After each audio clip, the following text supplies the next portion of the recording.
What's up, everyone, and welcome back to the Biblical Hitmen. It's me, Steven. I'm here with Jesse. We have a mysterious figure in the room. Everyone, we need a identity reveal. It seems to be Bob Lazar, but I'm not sure who it is. I think it's Bob. Oh my It is I. goodness! It is Taylor. Everybody, Taylor is back with us, joining us on the show, and joining us for the first time. Special guest Heidi Luv. She's the host of the Unfiltered Rise podcast, and she's got a very interesting story, huge take. She's shared her story on a few platforms, big platforms, folks. So this is a blessing. If you want to support the show, hit that subscribe button, like the show, share it with your friends, drop a comment down below about the things we're going to get into. And you could also support us on the audio side of things, such as Spotify, Apple Podcasts, Spreaker. While you're there, you could leave a follow and a review. But Heidi, welcome. Thank you for coming on. Thanks for having me. I'm happy to be here. Yeah. So for the folks that don't know you, just share a little bit about yourself and where they can find your show, your content, and all that. Awesome. Well, I am Heidi Luv of the Unfiltered Rise podcast, and I'm everywhere podcasts are served. I do have video podcasting only usually. I do have a Patreon where I drop 2 extra shows a month if you want to hear some more from me. And on my podcast, I usually don't talk about what I talk about on other people's, which is Mormonism, because I was one for 34 years. And I still live in Utah. It's super fun when you're an apostate in Utah. No, it's not. But here I am nonetheless. And I do have my own website as well, unfilteredrisepodcast.com. So that's where I am. No, awesome. So with your show, what do you kind of dig into? Well, I go down rabbit holes, and if I get stuck there, I do a show on it. I'll go search out people. So everything from Freemasonry, Martinism, JFK conspiracies. Oh, nice. Yeah, I get deep into usually not like the bullet and the grassy knoll. I could care less about that. I'm more about like, why did this happen? Who did this? Secret societies, stuff like that. I'm more about that. Interesting. Have you ever seen the movie Everything's a Rich Man's Trick? Oh, I have not. I need to see this. A documentary. Yeah. Ooh, Yeah. I love stuff like that. Go ahead, What's write it that about? one down. It's only 4 hours long, so it's an easy watch. You know what? Oh my goodness. I'm a researcher. It's fine. Right. Everything's a rich man's trick. Dude, Okay. I mean, us like researchers, at least myself, but I put everything on like 2x speed and I fly through it. Mhm. Oh, I fly Yep. through it. I kind of Yeah. try to get as much under my belt as I can. And all Right. that, You but- have to. Oh, yeah. Yeah. So Or books, but books you can't do that with. I'm more of a book nerd. Like this is the books and the notes are everywhere. This is just like the nice looking part. And then my husband's always like, why is there papers and books everywhere? I'm like, I don't know. I'm sorry. That's Yeah. hilarious. I've turned into a little bit of a book nerd as well. I have a the small best little place. collection going on here, but it's just it's become a hobby of mine as of Yeah. recently. I'd say in the past year or so. I love it, Especially like getting honestly. into Gary Wayne's book and all that. I was like, oh, dude, there's so much to I have this a whole rabbit collection hole of Gary Wayne. of Yeah. like Christianity and conspiracy and the different perspectives on the Bible. We like to try and dig into all of it, and especially the occult side of things. Which I mean, with your his experiences and stuff Yes. from where you came from. I mean, let's just kind of get right into it, right? Sure. Mormonism. It's wild. Right. Some people get upset about that, like saying, "Oh, it's not occulted. It's not a cult or a cult." I'm like, "No, it's both." But I didn't know that as a Mormon. And this, when I was on the confessionals, people came at me and were like, "Oh, that's dumb. How could you not know you were a Mason? Or how could you not know this or this?" Look, you don't know. Like if you grow up in this and you're a family that hails all the way back to the very beginning of Mormonism, it's just what you do. Like your grandma does it, you do it. If you don't do it, you're not in the club, and you get, well, I got exiled. But yeah, and I think they've tried to come along a little better and say, don't cut off your family members, sort of, but also they still do. So Right. yeah, I lost my family. But I have my mom. My mom got out first. And the importance of this little piece of my story is my mom never gave up on me. She became a born again Christian, non-denominational. She was a Stevens minister, which just means you go and pray with people and different things, because people ask me a lot about what that meant. And she would always tell me, like, I'm praying for you and you need to look into this. And she would never be disparaging.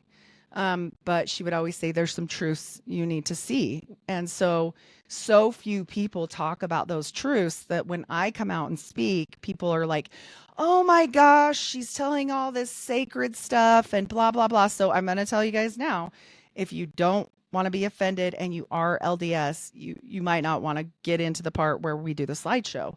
But I cannot present to you guys what is really happening there without it. And I feel like it's so important to plant these seeds for the next person. And I really felt like that was what happened with me, is like I got out eventually and I got all my kids out. I say like we're in prison, but but it felt, I mean, a little bit, but you know, we all got out of it, and I did have quite the price to pay. I mean, my grandma sued me. She came after my kids. She reported me to DCFS. She took one of my kids away for Oh, a time, wow. and people are like, "Oh, that's a lie. DCFS would never do that. They would never take your kid for no reason. She must be on drugs." And I'm like, "Okay, yes, they do. If you have any kind of thing that could harm a child and somebody says it, they take the kid for 30 days because they have to investigate it, or else kids die. I mean, that's just, they have to. What? Yeah, they do it ex Oh, parte. Yep. wow. So, yes, they did not take her from me in the end, but she wasn't with me for 2 months. So why they figured that out, and I have to get an attorney and, these things. And so it was, devastating. I mean, so when she couldn't get my kid, because they finally said, look, kid, she was 17. They said, we're going to perjure you if you get up on the stand and this is a lie, because they could tell something wasn't quite right. And she said, I don't even know what was in that. My grandma wrote that. And so it was ended there, because as it should be, it was full of crap. And um, the one thing is it caused a rift between me and her that was, I would dare say to this day, it remains, even though we've come back from it multiple times. It caused such a devastation in our relationship. And she was my closest kid that it's never been the same since. We did reunite after that for quite some time. She got really close with me again, and then she met her husband currently, and I met him 3 times, once for breakfast and twice 2 other times, and he said we were toxic people and never talked to us again. So I've not seen my daughter again in 7 years. So Oh, wow. and I think that is really important for people to understand, is these rifts sometimes, like when you put these little, hateful things out there, or you interject into parenting, like, I don't know that that's a great idea unless you have a really, I mean, really good reason for it. Like, not because your daughter's boyfriend's on a mission and you don't want her to hear anti-Mormon propaganda. That's ridiculous. So, Right, right. yeah, I mean, yeah, she that's intense. she couldn't get her back that way because she came home. So she sued me in the courts for every penny she ever spent on my children, including a trip to Disneyland after this. And she won. She won. So if you have receipts and you can prove things, they don't really care. And the judge basically said, show me your receipts. And I'm like, she's my grandma. I don't have any. And he's like, too bad for you. Oh, wow. So I'm pretty sure he was Mormon, but that's fine. Yikes. Yeah, Oh, they what? might be work. Yeah, I know a lot of Freemasons kind of do that in the court system. They Yeah. back each other up, so I wouldn't be surprised if Mormons do it. Oh, no Well, doubt. and they Right. are kind of Masons, right? Like we know that they know. I don't know that, the Goyim know. That's what I always call Ooh. the people. I know. I Forgive could me think of if I missed better this. word. Sorry to step away for a second. Forgive me if I missed this. But are you from Utah? I'm living here currently. You're in Yes. Utah. Okay. Yep. Of course. I was just watching a thing earlier today that's like about the FLS, the Oh, FLS, FLDS. FLDS. Mm-hmm. And my wife watches this kid. Man, I always forget his name. He's this young guy that goes around. Let me find his name real quick. She sent it to me right here. His name is, forgive me, folks. Okay. Hold on, it's loading. He went to Utah to kind of do an expose on His name's Nick Shirley. Have you ever heard of Nick Shirley? I think I've seen him. Is he the guy that goes up to people and starts talking to them on the Yes. sidewalk? He's a young Okay. guy. Yep. He goes with Yep. his mom. So Uh-huh. he goes to Utah and goes to Warren Jeff's Oh, funsy. house. We Warren can get Jeffs into that out. later. I don't Ooh. want to cut into Well, your story, just but for you guys, a little nugget for the future when we talk about it. Warren Jeffs, his nephew married my sister. whoa. Yeah, there's a reason why I do a podcast because life is stranger than fiction for Wow. me at That's times. crazy. But I mean, he was out already and he got kicked out and he has a story out there and I always plug his story and it's Isaac's story and he is related on both sides to the Jeffs family because they interbreed. Yeah, he's a steed. And for anybody that watches this, they'll know like what those names are because they just run in like that. And one thing about the FLDS fundamentalists is they practice Mormonism better than normal Mormons practice Mormonism because they don't change anything and they don't care who they offend. They don't care if they, get in trouble for polygamy. They don't care if they get in trouble for, the black men can't hold the priesthood. They don't care. They hold to the law. So, I mean, Yeah. in some Yeah, ways I respect it. I'd like to get into Warren Jeff later. Yeah, And for sure. dive through that whole rabbit hole, but keep on with your story, please. Sure. So basically, when I got out of Mormonism, I became a Christian, just a born again Christian. And I didn't really go hard for God yet. Like I was trying to understand what I'd done in the temple. I was trying to get off generational curses, like all these things. I was like, okay, I need to do my best for all this stuff. And I was studying just at home because there's not that many churches in Utah. Well, there's some you could travel or whatever. But at this point, I was like, no churches. I don't want to go to a church. I'll do church at home all day, but I'm not doing that with any more people because fool me once, right? Like, and I'm kind of that way to this day. I do a lot of Bible reading. I'll do stuff online, but I don't know about going to a church. But if somebody needed me or something, then I would. So I kept studying and I started finding out all this stuff. And I was like, oh my gosh, Freemasonry. Oh my gosh, what is that? Oh, what does this mean? And just trying to figure it out. And I really got heavy into Derek Prince and breaking off demons and trying to learn. And I just thought, okay, God, like help me out here because this is when my daughter estranged from me. This was in 2019. And, I was just sad. I was so sad. I have 6 kids and she's my oldest and we were really close. I had her when I was 20. So, it was just, I was still young, basically. We grew up together kind of. But at that point, I didn't want to die, but I definitely didn't want to live. I was in this weird place of yuckiness. So I was praying a lot, journaling, studying the Bible, everything. And finally I said, I'll do anything. I'll do anything if you'll help me. Like I need help with this sadness. I know I can't pray for her to necessarily come back because maybe she's got something God's doing with her, but just like help me through this. So I get this dumb idea, like you should do a podcast. And I was like, that's freaking dumb. Why would I do that? Like my joke is I know 4 people and 2 people like me. So I don't know who I'm going to talk to, and I do stay to myself and it's not like, it's Utah. I have a lot of kids too. Like I'm busy all the time. So, and it kept coming back to me and I kept thinking, this is so stupid. Like, where is this coming from? And I'd pray. And it was like every time like, yeah, you should probably do that. So I just put that away and I ended up getting really hurt. I broke a disc in my back. And it was all dramatic. And I got osteomyelitis in my spinal cord and had to have a PICC line and I almost died and all Whoa. this crazy stuff. Yeah. So after that, I was like, okay, maybe I'll listen. Like, JK, like, what do you want me to do? Stop it. No, he wasn't punishing me, but I just felt like, oh, maybe this will help my life, right? Like not be so out there with the enemy, like a little more protection on my side.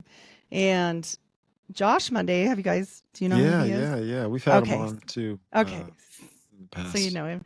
So I used to listen to him all the time. And just to give you guys an example, like last year, even with my own podcast, I listened to 50,000 hours of podcasts. And so, yeah, I'm a nerd, like huge nerd. I love it. And so I always had one earphone in. I just have long hair. No one can see it right there. So, you know, I'm always listening to something. And the kids know now. They're like, I leave one out. They're like, she's not listening to you. Get Like, her not now, attention. honey. Not now. Yeah. I'm listening. Right. I'm cooking. Go. I think mom's having a stroke. You're just Yeah. like washing your hands. People are talking Yeah. to you. You're like, no. I'm like, oh, were you talking to me? Oh, sorry. So Uh. I was listening, and he's going down on these breakdowns of esoteric stuff. And I knew quite a bit about it by this time, because here I've been studying all this weird stuff. And I'm like, I'm gonna send him a message. You know, at the end of podcast, they're like, send us a message, blah blah. And he answered, and I was like, I was dorkified. I was like, oh my gosh, like my favorite podcaster, he sent me this message. I was all excited. Now I know Josh really good. It's kind of funny now, but and he's like, just come on and tell us about it. I'm like, no way. I sent you the information. Like, here you go. He's like, no, that's not what no. And so he talked me into it. He's like, just tell me on the show like you just did now. And I'm like, all right. So I do it. And then he's like, hey, didn't you say you were a Mormon? And I was like, yeah. He's like, let's talk about that again, the next one. So we Put do on the it. spot. You're like, Yeah, oh, it was a lot. I was like, oh. And so, because at this point I still didn't, I mean, the podcasting, I was like, you know, Bible stuff. I didn't know exactly what I was going to do with that. I mean, I just thought maybe like a scripture thing or something like that, but never about Mormons per se.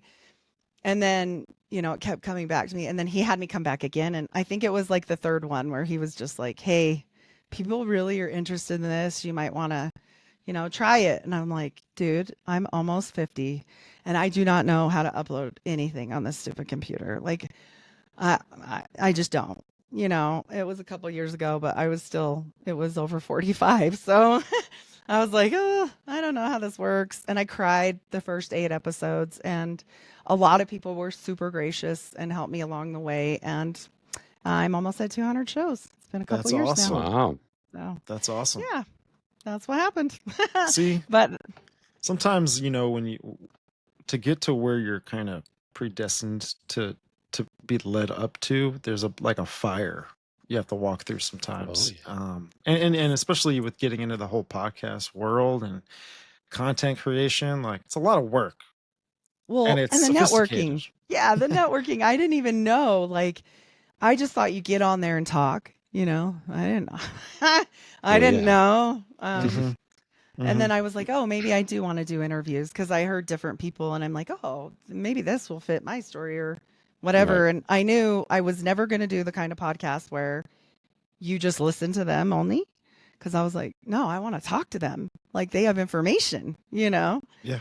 And some people didn't like that straight out the gate. That didn't, you know, it wasn't as popular a couple years ago as it is now. Like, Joe Rogan kind of made that more popular Right. as of recent, like where long form conversation is acceptable. Mhm. Yeah. And so, yeah, I like it. People are addicted to it, you know. Yeah. We have conversations all the time about our data, and you know, we're looking at the data of the watch hours and the unique viewers and the so on and so forth. And we're like, people literally, and it's a blessing, and we're very thankful. People literally wake up in the morning to listen to us, or to listen to whomever their favorite. And I've done it too. So it's just like, it's one of those things where it's like, it's comforting to listen to, you know, somebody talk about anything. Really, I mean, Like-minded, yeah. especially Like-minded, like-minded. yeah, Because I absolutely. was always conspiracy relative. Well, I mean, you grow up as, you know, half an alien lover. No, we'll get to that. Right. But yeah, Yeah. I don't know. The guy listening right now is like, can we just get to that? Right. Yeah. The aliens. So Calm down, yeah, guy. Relax. We'll get there. and at that point, I did say to myself, okay, how would I want to present myself, like to myself as a TBM, true blue Mormon, right? Like, how could I convince TBM. myself to show somebody else and not have them just shut this off right now. Now, most TBMs are going to shut it off anyway, because I'm anti-Mormon propaganda and I'm an apostate, which means I'm going to hell. But it's Mormon Wicked. hell, so it's outer Yeah. darkness. Yeah, it's more like Steiner's Eighth Sphere. It's fine, but whatever. Just outside the gates of heaven, Lord. Exactly. Yeah, I can't participate, but I'm there somewhere in the darkness. Outer darkness is what Jeez. they Just call it. floating around, you know. Yeah, absence of anything, right? Oh And my so, gosh. I mean, it was like, okay, how could you produce this case to somebody in your old mind, where all I cared about was like Kim Kardashian's new purse and Right. books? No, never. Nothing. It was like, oh, I have to read this scripture. Nothing like I am today. Like I had a complete transformation, and I still like nice purses. Don't get me wrong, but it isn't like I don't go look at Us Weekly anymore at the grocery line. Like I just don't care. Like I'm like, okay, that's stupid. Like they're all in it together, Right. And I'm not saying if you do like stuff like that, like no dissing. I'm just saying for me, everything changed. And I got a lot more focused on God. I got a lot more focused out of self.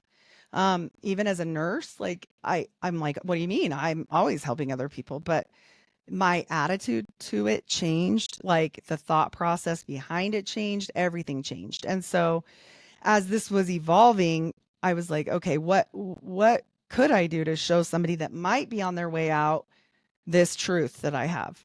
And I thought, okay, I'm going to do slides, because nothing speaks louder than proof. Like from your church, this is your church, and I'll still say my whatever sometimes, because I was a Mormon forever, like Yeah. literally from birth. Right. So Wow. when you have that, I think that it's easier to show people, but also anybody here in Utah, I always say, if they ask me like at work or whatever, like, what's your podcast? I'll always say RULDS, because that's the proper term. But when I was little, it was Mormon. Mhm. So they evolve this all the time. And now people are like, look, she's saying Mormon. She's not even no, it's just when I was young, that's what we were called. So go back to 1976 when I was born. That's what they called them. That's what it was. Yeah. So Right. it's like it changes over each set of prophets. So they have divine revelation from God, and they argue about that sometimes. So I started putting this slideshow together in hopes that maybe I could help somebody understand some of the things I definitely did not understand. And I don't present any of this lightly. I make jokes because you either laugh or cry. And when I say I had real trauma from this, yes, it's true. You do. And that could be with any religion, honestly. I pick on other religions. It's just I was a Mormon, so they get picked on the more. Like from me, it's like other people do other ones, and that's fine. And I get where they're coming from too. I've had Jehovah Witnesses on, I've had Catholics on. They tell their stories, and all of it is absolute power, corrupts absolutely every single time. Mm. And so once you get into organized religion at a certain level, I can almost promise you there's going to be some bricks that fall out of your house. Like it's just the truth. So, yeah, Wow. that's how I feel about it anymore. But I know that Jesus is true, and I know that he's real, and I know that he died for me, and I know that I'm really lucky, because the statistics of people coming out of the Mormon religion specifically and remaining a non-atheist is very rare.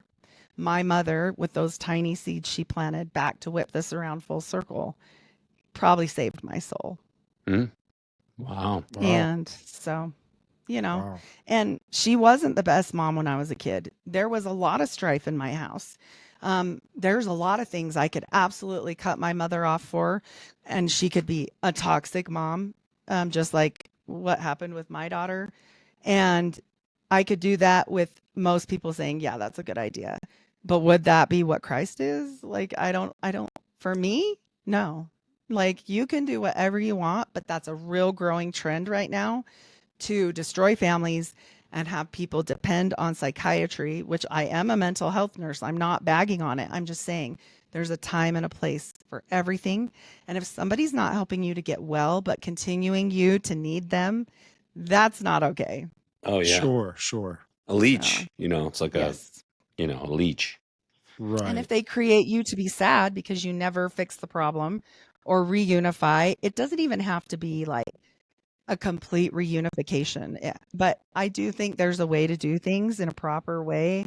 And I had some real doozies. I mean, like my early growing up years were with my mom and my stepdad, and he religiously beat us and my mom until she completely had a nervous breakdown and tried to kill herself. And that's real.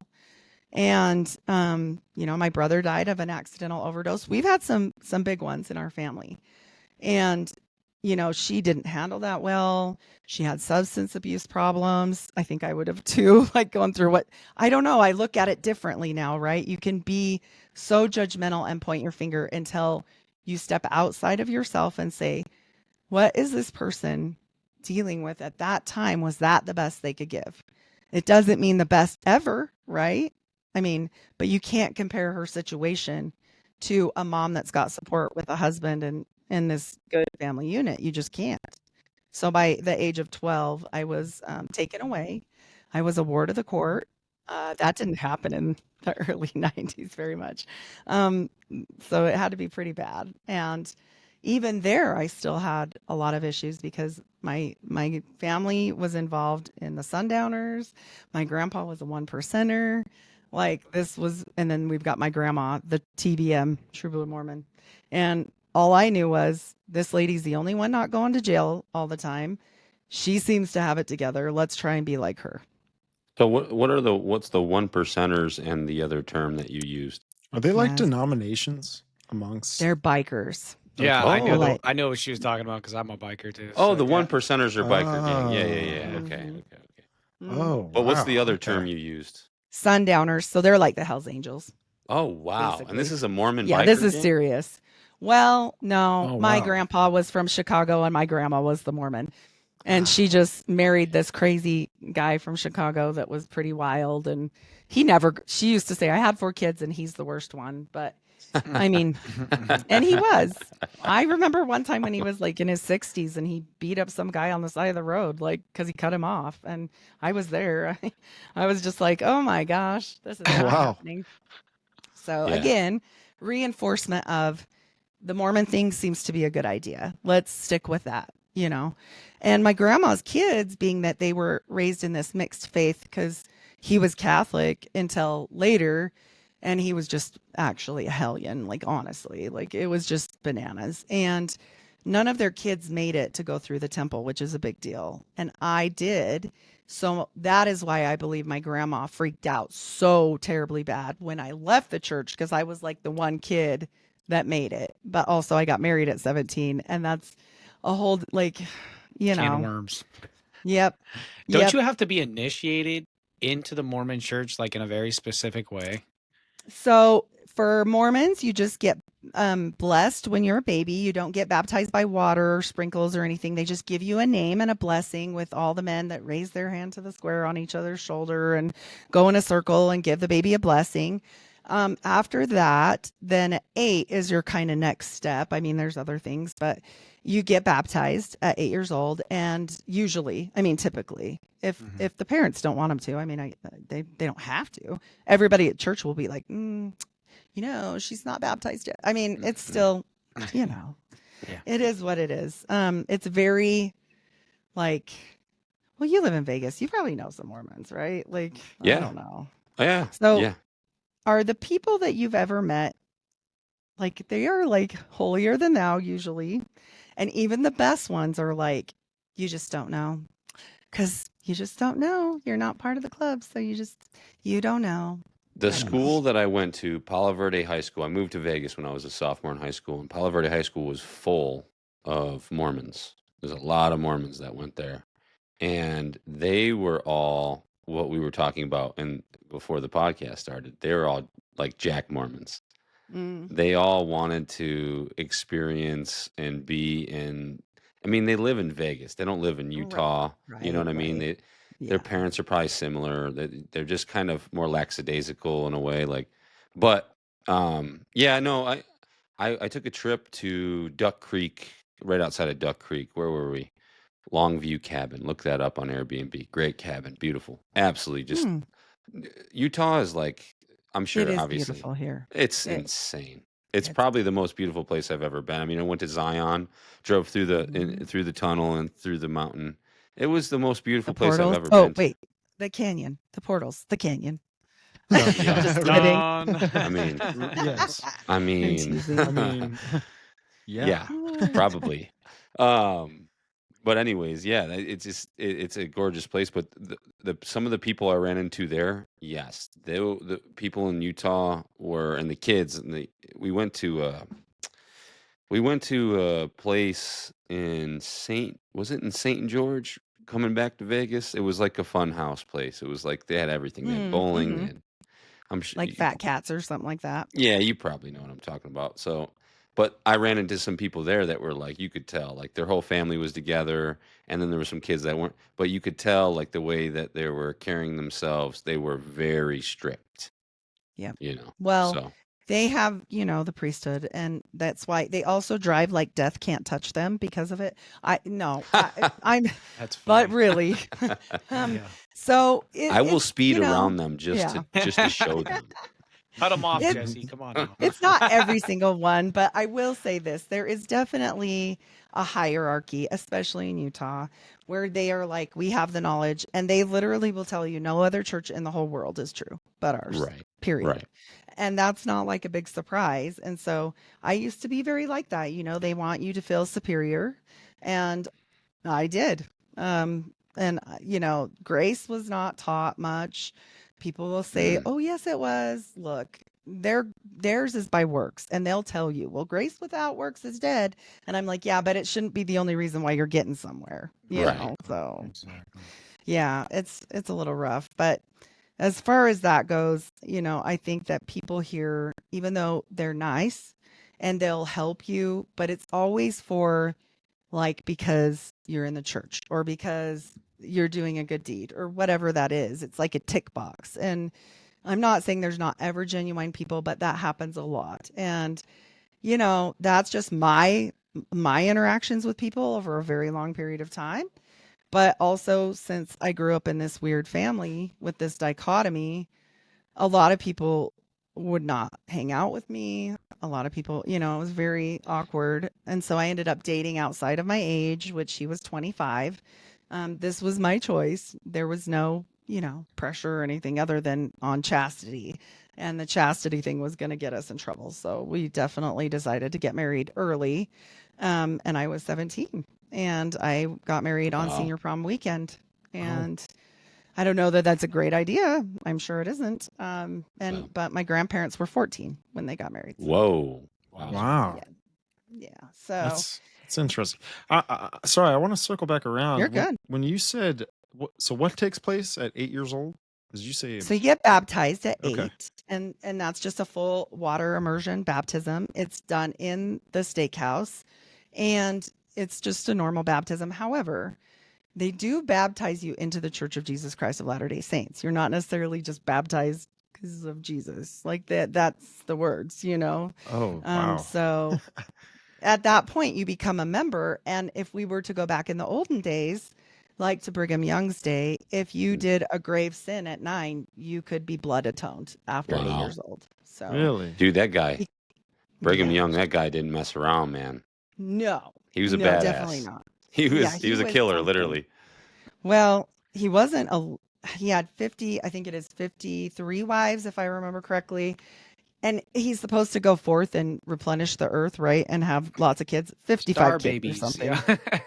Yeah. One and done. Like Oh my maybe goodness. sometimes an extra one, but like I was like, you did not do a good job there. Most, polygamy women have 10 to 12 kids each. Goodness Not saying they gracious. all do, just saying like the ones I've spoken to. But Wow. yeah. Yeah. So having kids is a big deal. What's interesting about the number 8 is I kind of do this with numbers. And so I typed in, how relevant the number 8 is with numerology and occult studies. And it says the number 8 is often associated with power, abundance, and the balance between material and spiritual worlds. Additionally, the number 8 is sometimes linked to a new beginning or a new order Makes sense. in some interpretations. So I'm well, like, that makes complete sense. interesting. Yeah. I don't know. And If you they flip get it married, sideways, infinity symbol. you know. It's always Right. a coincidence with numbers, or Well, and like I said, I mean, there are some parents that choose to wait, but that is the typical church encouraged age. The next thing for the boys, and I'm sorry, I'm a little raspy today. My asthma's on one, but It's the okay. next Hit your thing- hit your vape pen. I know, that my everybody- vape, my inhaler. Oh, No, I was like, what? She's I don't smoking smoke. nicotine on the Right? podcast. Oh boy. Yeah, that was a fun one. I was like, what is it? What are they talking about? I had to go back and look. People But are so judgmental. It's Oh. hilarious. It's really funny, Yeah. actually. You better go and atone I don't care right if you now. smoke. Yeah. Yeah. Like No, I find it smoking is- hilarious. I find it funny. Yeah. I mean, when we get comments of people criticizing us, if they're like a normal paragraph, I'll totally read it. But it like we get like a whole essay. sometimes, and I'm Storybooks, like, bro. I'll read a know. couple Story sentences, I'm time. like, And Yeah. I just like hit the like button. I'm like, ugh. You're like, hopefully they didn't say some bad stuff. Beep. I like Right. you. I like it. Very Yeah. nice. You're like, thank you. Yeah. Otherwise, I try hard to go through them and read them, but I Yeah. get where you're coming from. Sometimes I get ones that I'm like, nope, I'm Can't not win 'em answering all. that. That's Oh. weird. Yeah. That one's awkward. It's like, thanks for but- watching, but Yeah, yeah. that's personal. But Oh, Yeah. or you can't publish it, and even the thing flags it for you, and Oh, you're yeah. like, wow, Yeah. that was a lot. Okay. Oh, You had a couple of those, so. Yeah, that happens. oh yeah, But I bet you get so a the lot of next- those. Yeah, the next few things you do as a kid is for young women, you know, you're supposed to just stay morally clean. You don't really ascend to any like tick boxes like the boys did. Back when I was young, it was a big deal to have Eagle Scouts involved and go to Boy Scouts. Now they don't do that because, well, you can look that up yourself. Yeah. Yeah. I know. I think we There all were some seen it. problems. Yeah. There's some lawsuits. People are collecting some money right now. Yeah, that was the situation. And they had that well integrated into the church. And they really kind of expected you to become an Eagle Scout and everything. And now they've backed off because I get it. But, and then the boys go on a mission. It used to be at 19, but I guess they go at 18 now, or as soon as they're done with high school. I think too many people were not going because there was this weird lapse of time. Also, I heard that girls can go now at 18, which it used to be 21 because they kind of wanted you to get married. They're not going to tell you that, but that's, Oh, wow. I mean, if you were 23 and not married when I was growing up, that's like a spinster. Like people are like, oh my gosh, Becky, what's wrong with you? Like Yikes. you got the gay. Right? You know? The big gay. And yeah, no, it's a joke. I don't care, but the Mormon church definitely did back then. They're getting, I don't know, they're all over the place on that.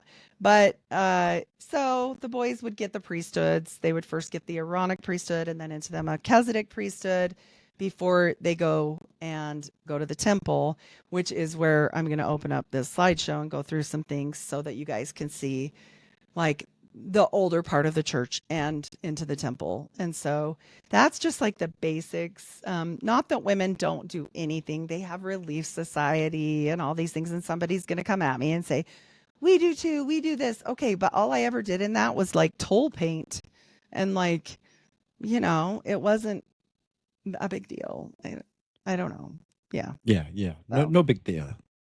Yeah. It was like Come on. painting for Halloween. So Right? whatever. But yeah, they don't have any major stuff for the girls, like I said, unless they go on a mission. So Mm-hmm. Okay, so They I still had a don't get the question. priesthood. Is uh-huh.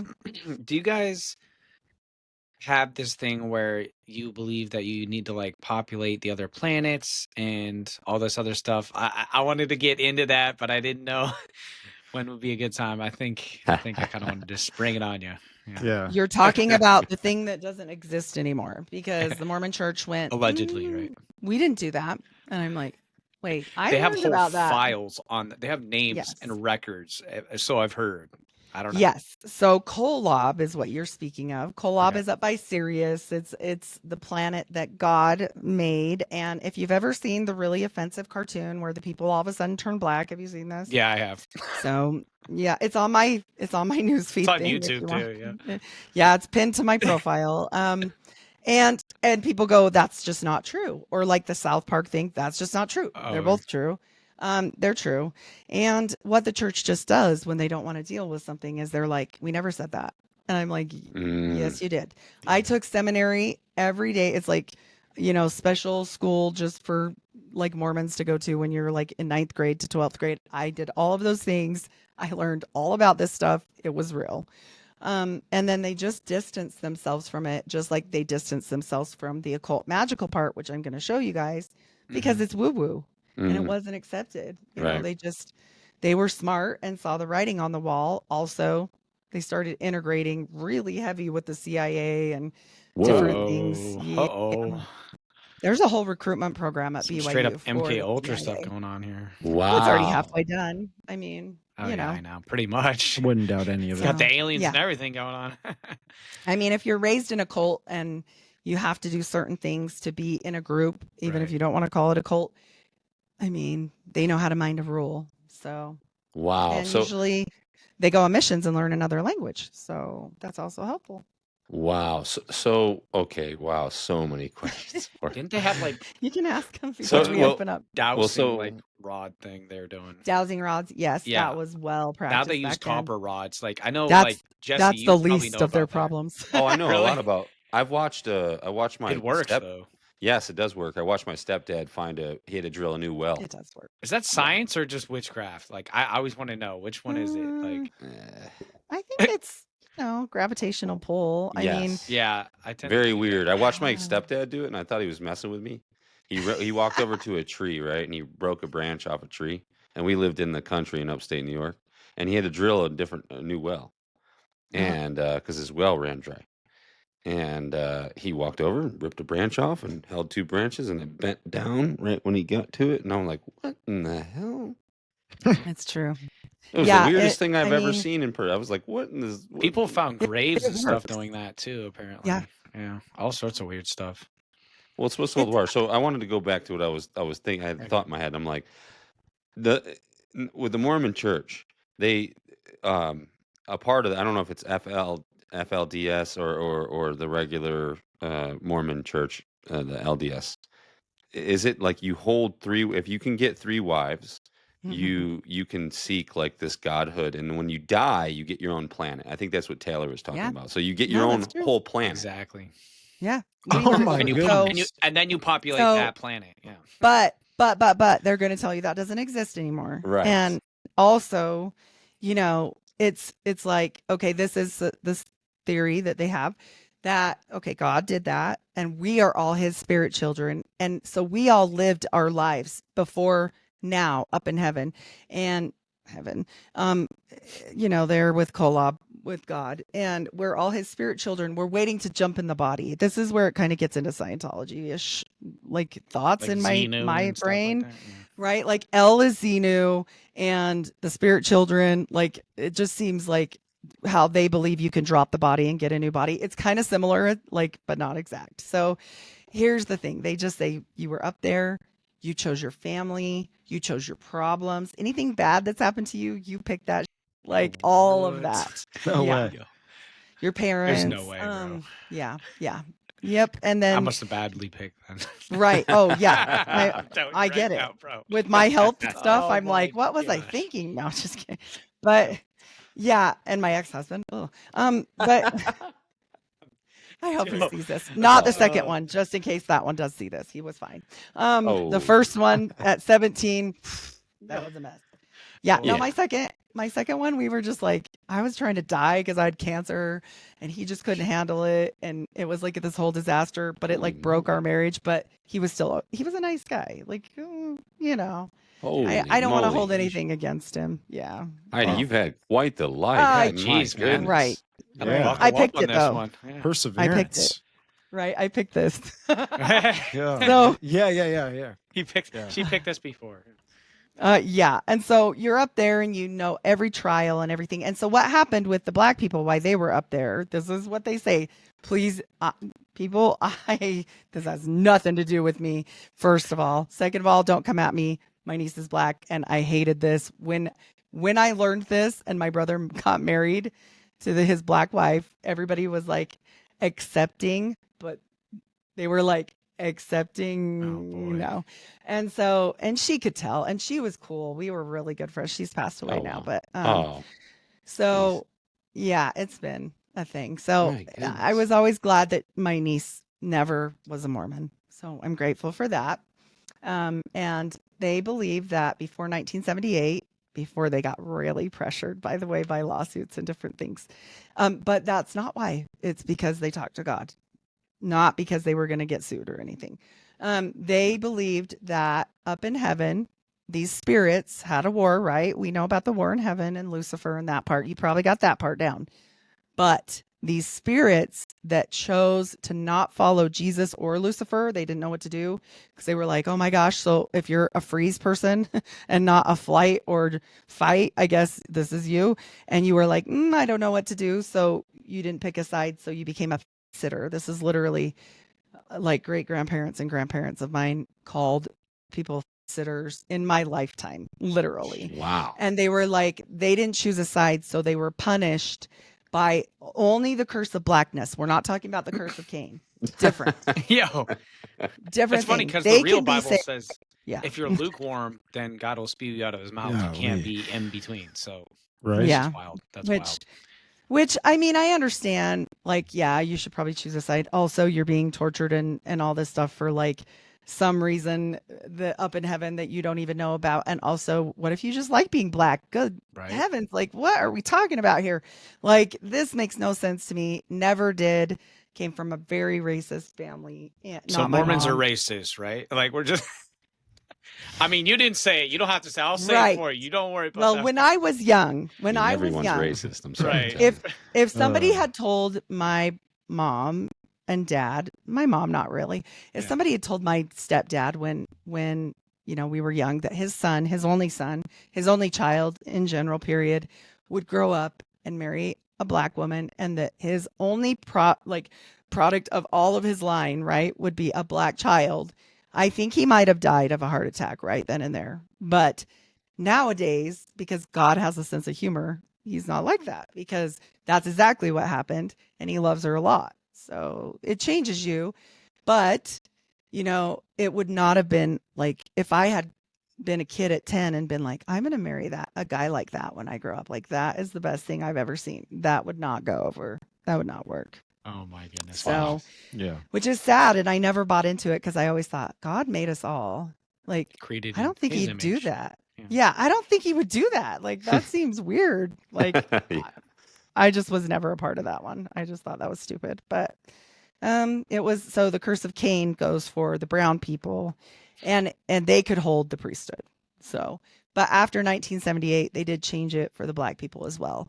But also, if you're black and you're a member of the church, the Mormon church, I always question like, did you really read it? Like, did you read what they Right. said? Like, Because if you wow. did, yeah. Well, look at my buddy was thinking about going to BYU. He's actually Indian heritage. He's born in Bangkok. He's an American. He's okay. He's only got the cane. Right. He hasn't got the other one. Stevie, you know Mark. You've talked to Mark, right? Oh, Mark. Yeah. Yeah, my He buddy does Mark. look Love him. Indian. Yeah, He's an Indian, and he's from Thailand. Like he was born in Bangkok, but he's Indian. His family is traditionally Indian, and his grandmother has the red dot in her forehead and all that stuff, and she's a very nice lady. But he was looking at BYU to go to college, but instead he went to I can't remember. Wherever it is, good call. Damian Lillard went to this college. I can't remember what it was. Regardless, he was telling me like BYU, when you go to BYU, they make you convert to Mormonism. Doesn't matter who goes there. Like if you go there, you have to convert to Mormonism. And there's a lot of black athletes that go to BYU. Is a prominent athletic program in a lot of different sports. So really, and not only that, but they make you follow a conduct code, and like you can't drink caffeine and all this weird stuff. Right. I don't know about now. Like this is back. I don't know. It's what definitely more updated lenient is. from what I've heard. So. It is more lenient, but it's still pretty. It's not all gone. It's pretty Right. strict. Well, I'd assume it has to be lenient if a lot of black people are going to it. Well, if anybody wants to go, like, they're gonna have to chill out because Yeah. I mean, but also during this time frame, Like with Brigham Young, one of Brigham Young's quotes was, if you were to find your wife in bed with a man, better to run your knife through both of them than let them live. Holy jeez, dude. Dang. So also Yeah, that Brigham guy didn't mess Young's, around, dude. yeah, Yeah. his second Wow. favorite quote of mine was, so if you love your neighbor as yourself, you should, if your neighbor has sinned a grave sin where he cannot repent for it and his blood must be spilled, then you should spill it for him. That is loving your neighbor. Goodness gracious. So there are some sins that the Mormons used to believe. Now Wow. they've taken away the blood atonement part, but it always makes me wonder, like, but did they take away the whole sinning part, right? Like, because they say you can't be forgiven just from Jesus Christ. Like that doesn't Wow. work for some sins. So I don't know how they stand on that. I mean, I know they're not killing people, but they also like the blood to spill on the ground, which is why they were one of the last states to get rid of the firing squad. So Jeez. Wow. Dang, it was This that is serious. crazy. This is That's- crazy This is crazy. information, dude. Because apparently and we Jesus haven't didn't even pay got it into all. the scary stuff. Yeah. Oh, Yeah. wow. Okay, well, Let's get it. well, Let's hold my let's hand. go. Let's do it. Let's go. All right. Yes. Yeah. It's gonna be. Oh, it's gonna be man. fun. Edit Mom, I'm scared out picking up. people and Right. Oh, also, they also wanted you to buy all of the native children and inbreed with them so that they could become more white and delightsome. Just FYI, Wow. Wow. that's real. wow. So Crazy just work. so you It's pretty know. deep. Wait. Okay, this So is they gonna don't like. Okay, this this is gonna go into crazy screens for just It's 1 second. okay. Yeah, Yeah, you're good. Do your thing. You're good. It's a good thing that none of my black friends watch this podcast. Right. 'Cause Yo, also, please, people, same. remember this is not Heidi's idea. I might send Yeah, it to them yeah. though, just because. This is something it. weird. Yeah. Do it. I'm not scared. They love me. All right. So anytime we talk about somebody, and I'm going to pull this up and see if you guys can see this. Can you see that okay? Yeah. Yes. Did that fix the screen and no more crazy screens? I see Yeah, it, it looks okay.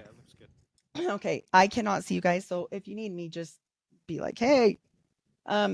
So to find out anything about someone, I always say it's best to go backwards in time and find out about their family because I mean, that makes sense. And you have to know unless they weren't raised with that family, but whatever family they were raised in. So Samuel Smith was a selectman. He was a legislative representative. He also helped actually organize the Boston Tea Party. Okay, this guy was a big deal. And he is Captain Samuel T. Smith. He's the ringleader of this Boston Tea Party, like I said, and he is the prophet Joseph Smith's great grandfather. Wow. And here's the thing: they don't want you to know that. And the reason why I tell you that is because there's a lot of obfuscation about this.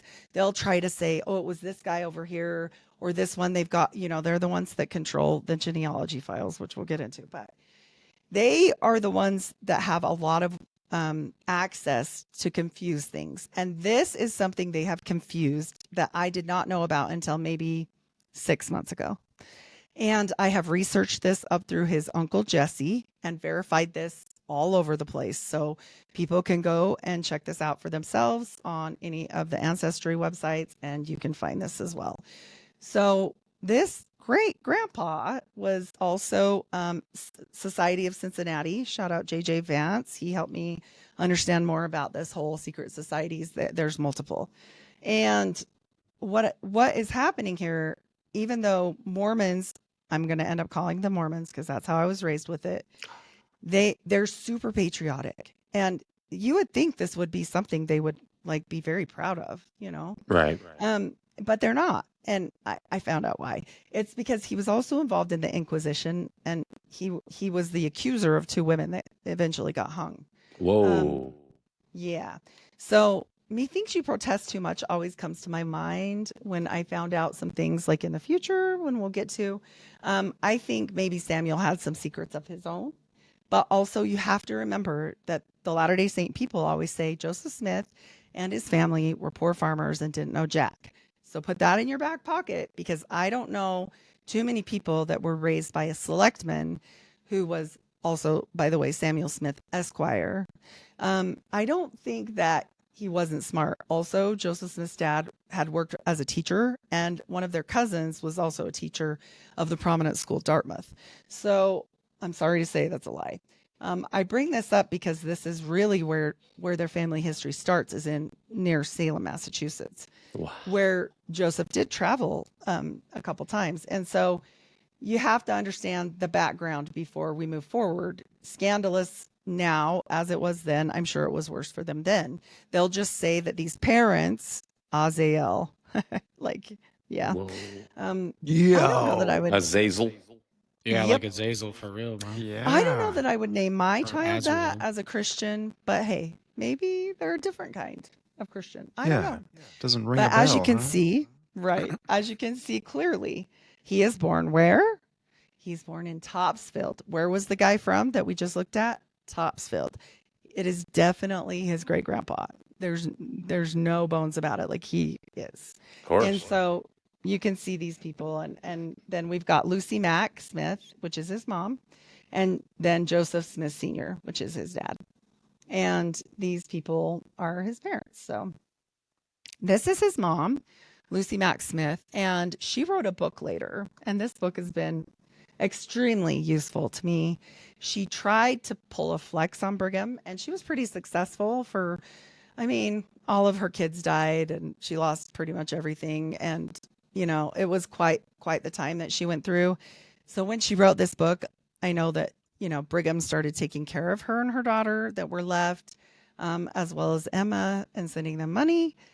So I think that's kind of why he did that. It was supposed to be chucked into the vault, and I'm not kidding. There is one just like the Vatican, and Wow. forgotten about, but that didn't happen, and this book got out. And so Mother Smith had a lot of hand in deciphering Mormonism to its real core roots, as far as what I have learned.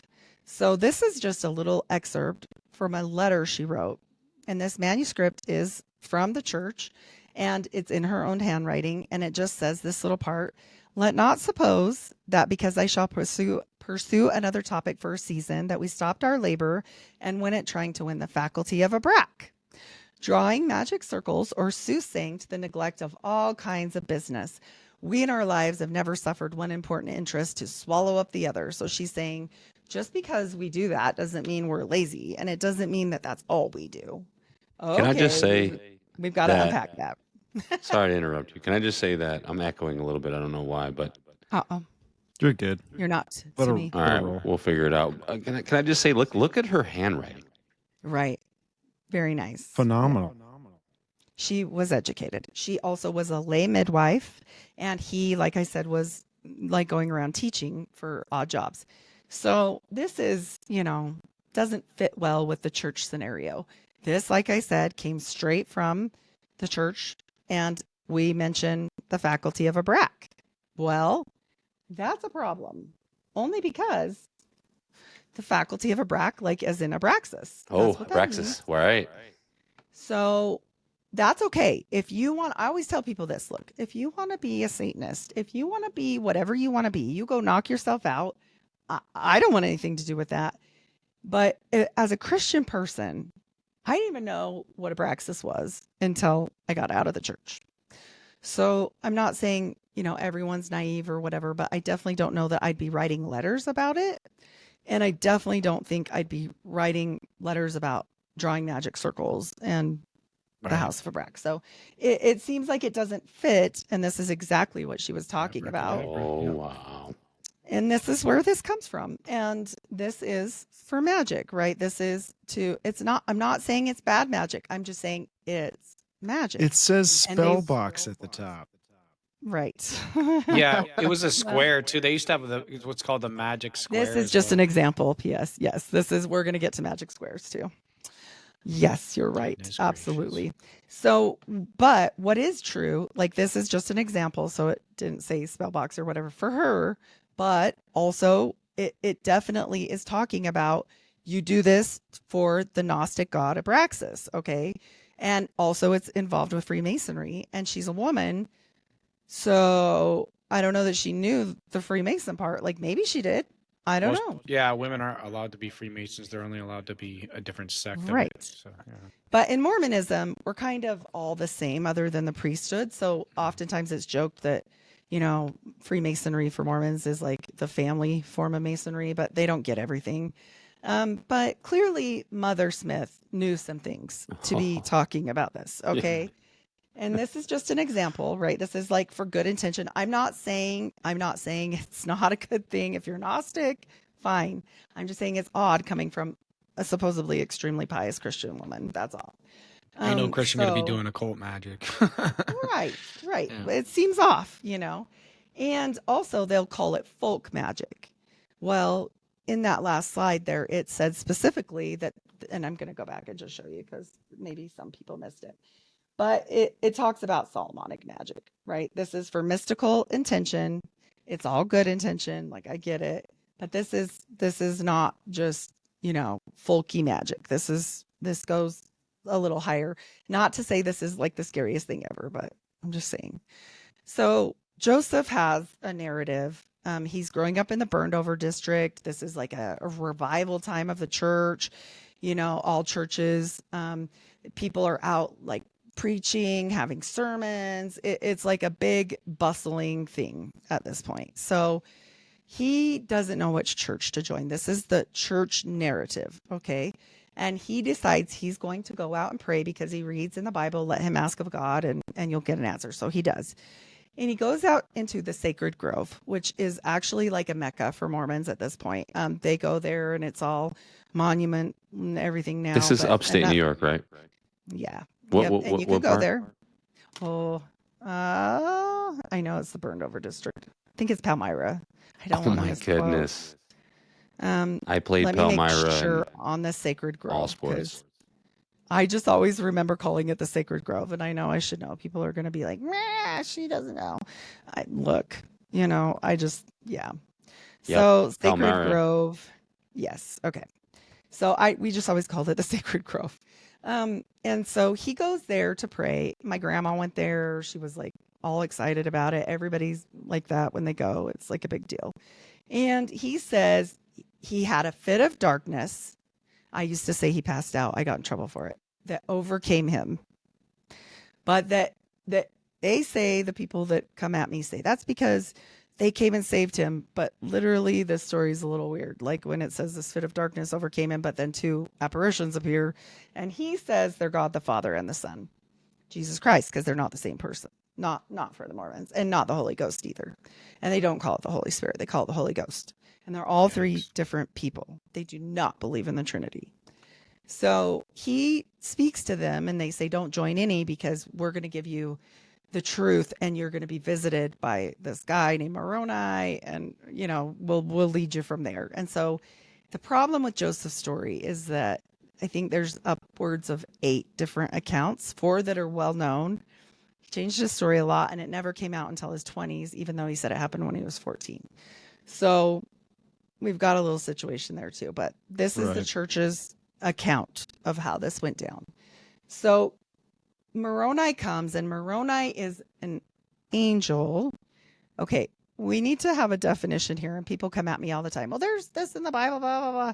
Okay, listen, there's no angel that I know of in the Bible that was once a person. Okay, there's not. There's people that have disappeared, but they didn't come back. Usually no, right? I think he saw a demon, to be Jesus.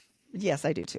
And I think he was an active participant in getting one here. And I'll show you why coming up. But I do not believe, like most people, well, I mean, yeah, maybe he was high on mushrooms, but I don't think that was it, right? I think this is a lot more intricate. I think that's a really easy way of saying like, oh, well, this is a good cover for the story. That's all. They want you just not to look into this further because it gets a little deep. And so Moroni comes and talks to Joseph. And originally it was in his bedroom. And he said it was a Native American that is now exceedingly white because the curse is gone. And he is going to talk to him about where these golden plates are that he needs to go retrieve and this whole big thing. And he's talking to him all about it. Okay.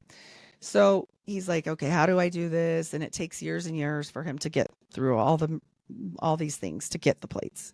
But he's visiting him and he tells him where to go. And so he does. So for years he is doing, and this is Moroni literally on top. They usually put him on top of the temple, which also this is pretty Masonic if you know about the sounding of the horn, all this stuff, but whatever. He was a Mason. I mean, Joseph Smith is a verified Mason per the Church of Jesus Christ of Latter-day Saints website as of today. So people don't come at me. Yeah, because where they the have. plates at now, though? Right. We're going to get there. Yeah. So Moroni told him where to go, and he had to, get into this big thing to get these plates. Well, one of my favorite things to tell why he's trying, and these must be out of order, trying to get his magical, book plates, whatever, is something like a toad one time when he went to the hill is guarding the plates. Now, Dude, the frog This again, is- Jesse. The frog again? Sorry, Heidi, I don't mean to cut you off. you're good. Speak It's a away. demonic frog. Dude, This is like the egg symbolism Well. with NDS, but with us, it's the frog. yeah. We've here's been the seeing thing. the frog, Everybody's gonna say- popping up all over the place. Everybody's going to say I'm full of it. And everybody's going to say this wasn't true. That was Mark Hoffman. Mark Hoffman got arrested. He's a murderer. And it was a salamander. And I'm like, no. This is a separate story. And most Mormons don't know it exists. I certainly did not. Wow. And it says that this something like a toad punched him, became like a man, and punched him when he tried to get the plates because he didn't mind the rules exactly this one time. Because like I said, this took place once a year for like 7 years or something. Don't quote me on the years. But he keeps going back to the hill. And this is important for multiple reasons. First of all, yes, there was a story that came out with Mark Hoffman. Mark Hoffman and the salamander letters is a whole different thing. And I postulate, and people don't like this, that the church knew this was going to come out. And this was an affidavit from Willard Chase, his neighbor, in a court case against Joseph. This isn't like some wise tale. This isn't some baloney he told to somebody. This literally was in a court case, and people can look it up. So the point is if you're going to say something in a court case, you can be perjured. Do I think that his neighbor that supposedly hated him so much, everybody that comes against Joseph in some way, shape, or form hates him? And that's why the church is like, oh no, it's because he hated him, their whole family, blah, blah, blah. Okay, whatever.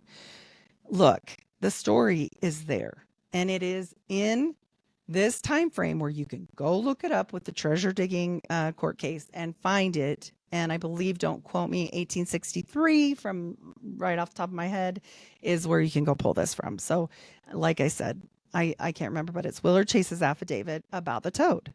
And this is well documented. So I think this was going to come out. And I think what the church did was pretty smart. Now, I can't prove this.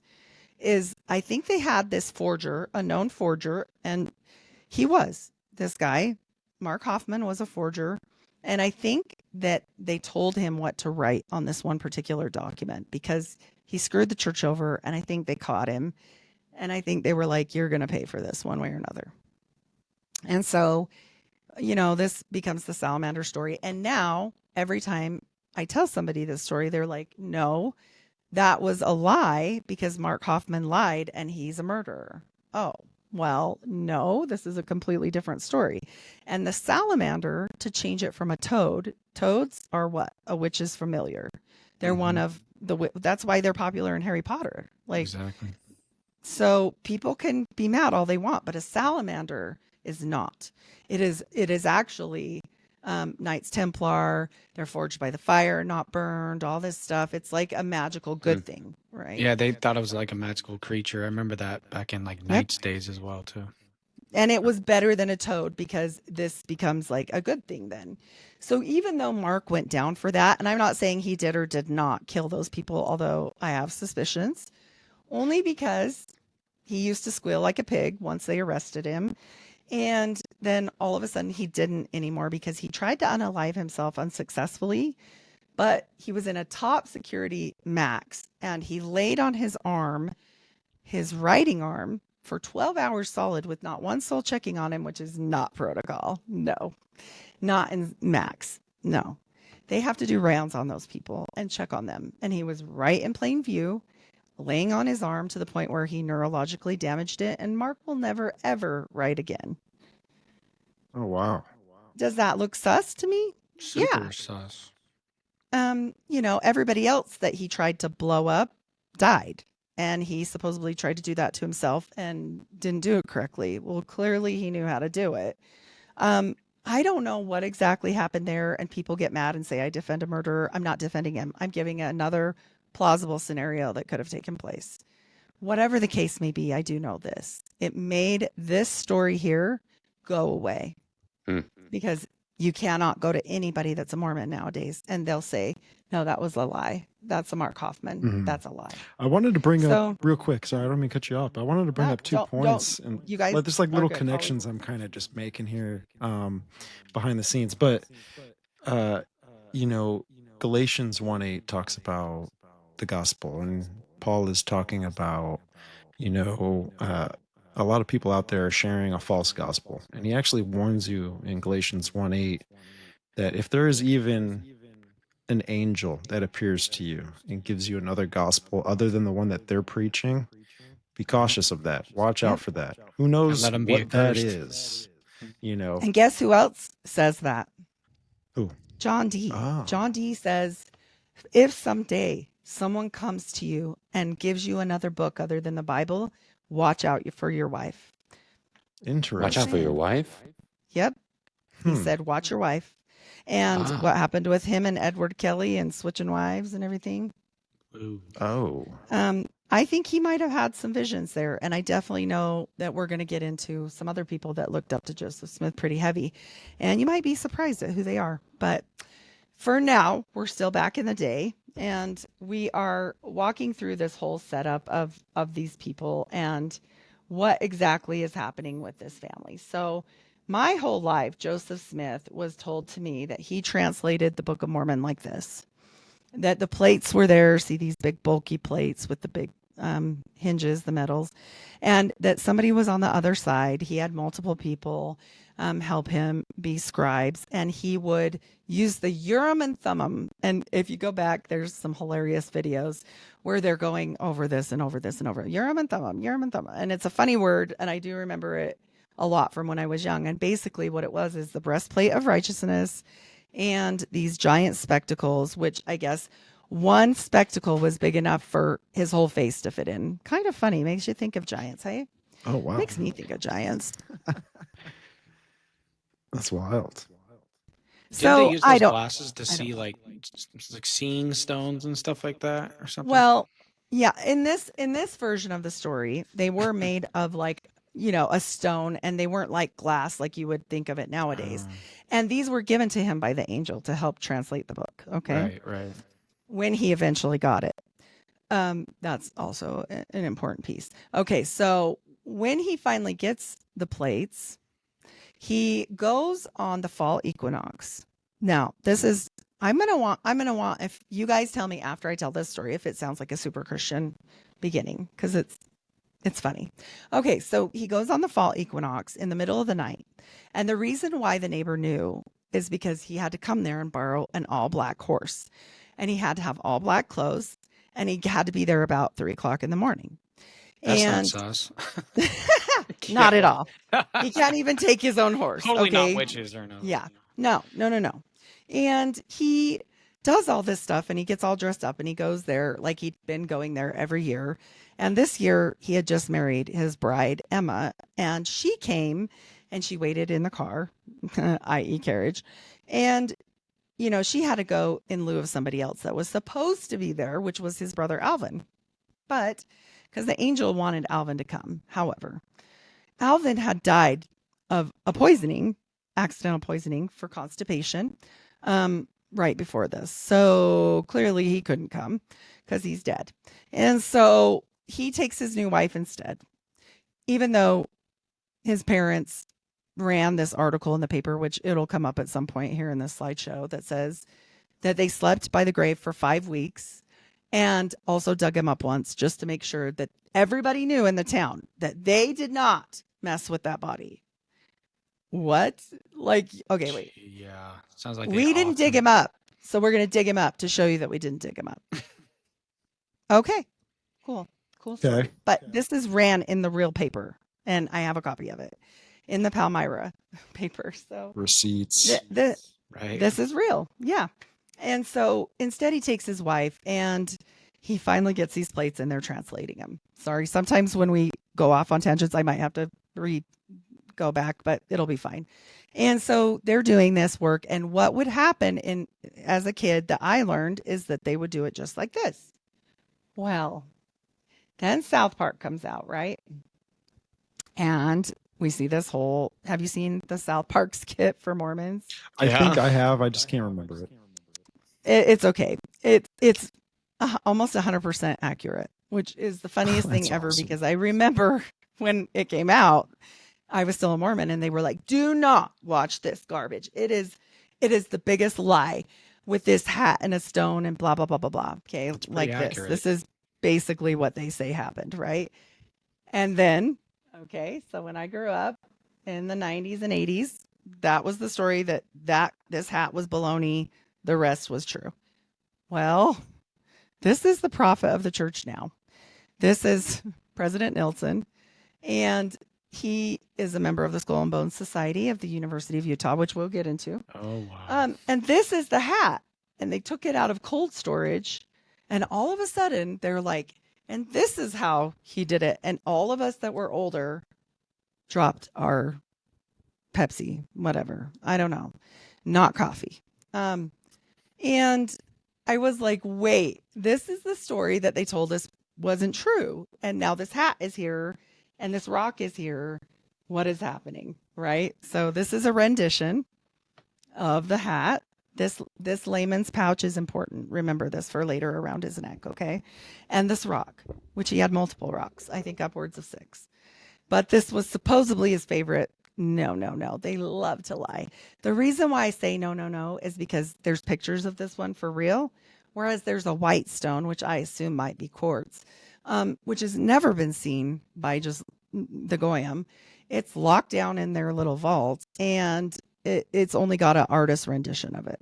Of course. So, even though this chocolate stone is his favorite. So, the University of Utah I bring up now because of Russell M. Nelson. By the way, he's 100. So whatever magic he's Yo, doing what? is apparently working for him. I said adrenochrome. Yeah, I was going to say that. Righto. Yes. So this society, I want people to know, the only place that Yale has ever sanctioned another Skull and Bones is in Utah. Wow. Because the original Skull and Bones was set up by the relatives of Joseph Smith. So George Bush was in the Skull and Bones too. Fun fact. Prescott Bush. Absolutely. Yeah, all of them. Yep. Oh, you're going to see a picture of Baby Bush here in a bit All right. with the Baby president of the church. Fool me 3 times. Yes. Yeah, exactly. So this is real. And they have another society called the Owl and Key. Yes. Well, there's Warlock. Scroll and Key at Yale, but it's Owl and Key at the U. So very interesting. And people will say I'm a liar, but guess where I got this information? First of all, the historical facts for the Skull and Bones Society is everywhere, and including the parts where, they had people come and set it up in Utah. But the Russell M. Nelson story is from his autobiography. So there's that. Yeah. There's plenty of whistleblowers for Skull and Bones and all He of blew these. it on Can you go himself. back to that slide there real quick for me? Hmm. I mean, it almost looks like Sorry. like a scene from Yeah. Eyes Wide A, Shut. a scary story. Yeah. Eyes wide shut. Yep. Yep. Yeah. And so this is their outfits that they wear. And I think this is going to be really important here in a minute when I explain to you my theory. But right now we're just on historical evidence.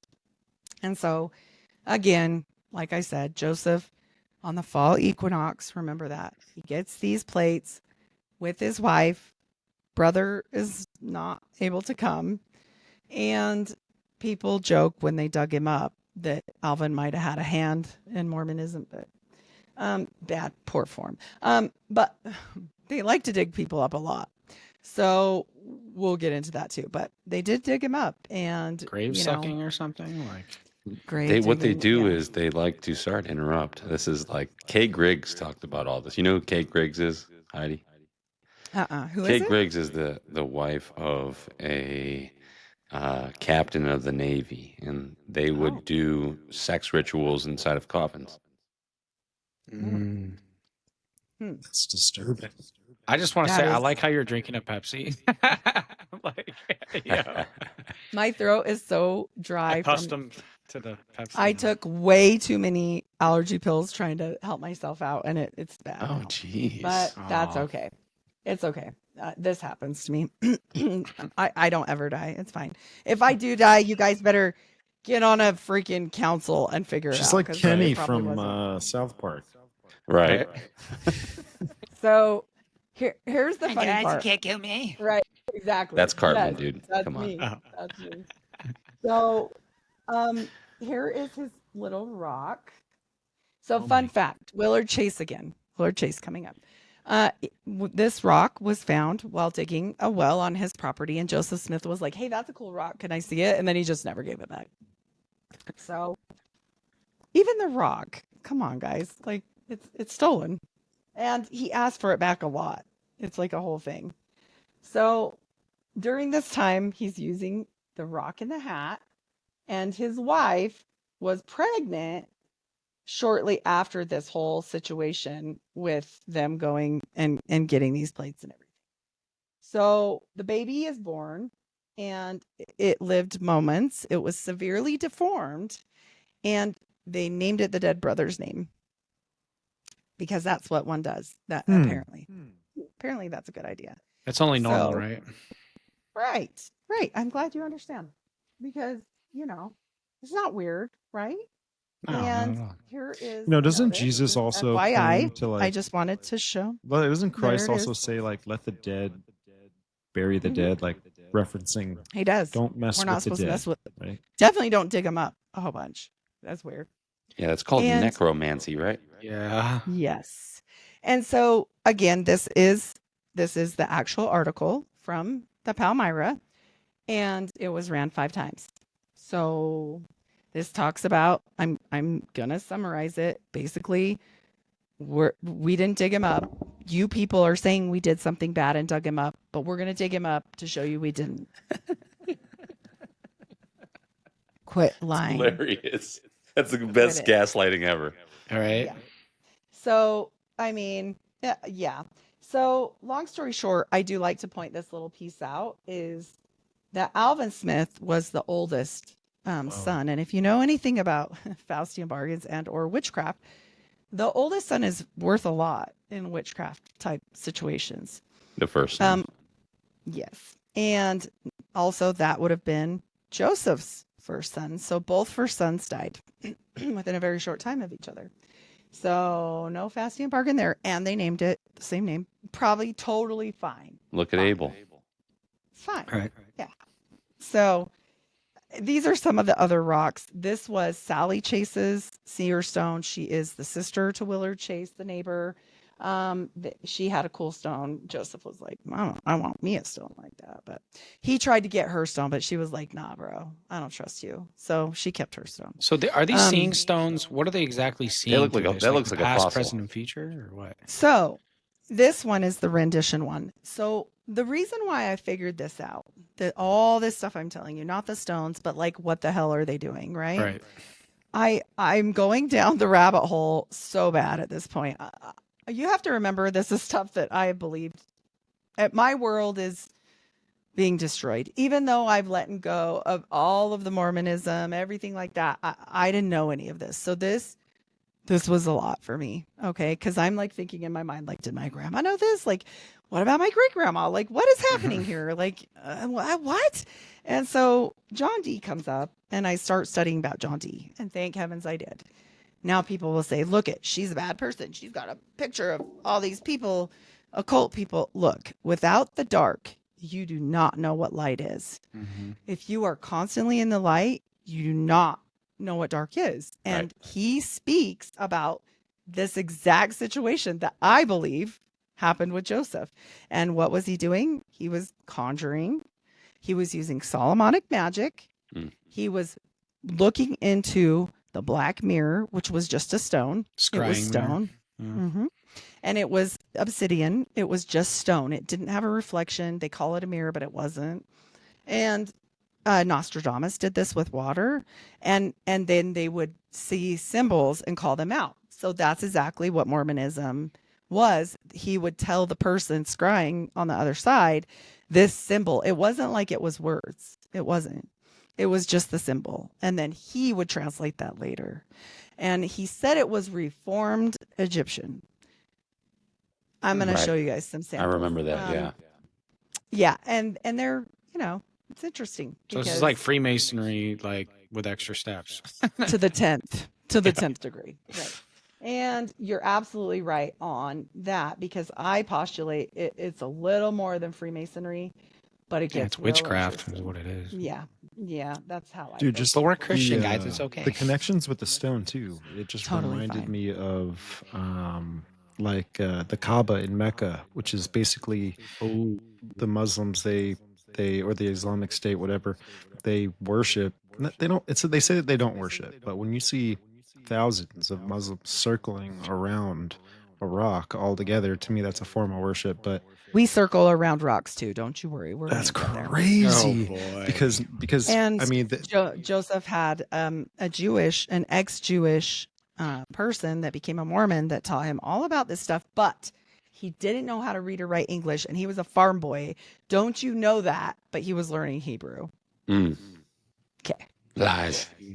cool story. Yeah, that square that they worship at the Mecca. 'Cause Cube they of do Saturn. worship it.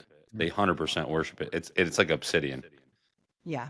Yep. And so this has been done for years and years. Like this is not, there's nothing new under the sun. This goes back to Mystery Babylon, period.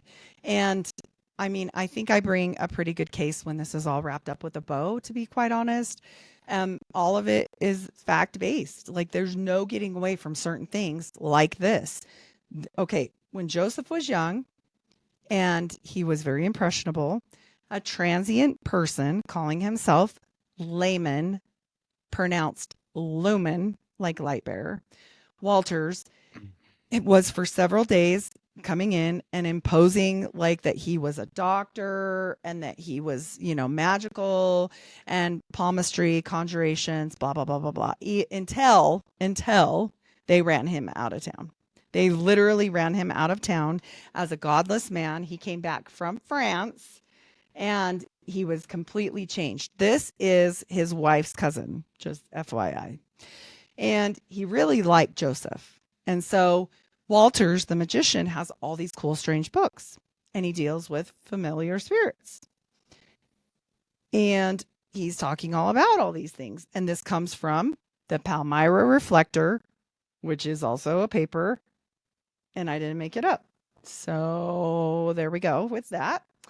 And I'm just telling you guys, like, it's obvious to me that there were certain people that came into his life that showed him certain things like conjuring and whatnot. And it's proven in his mother's book and in the newspaper.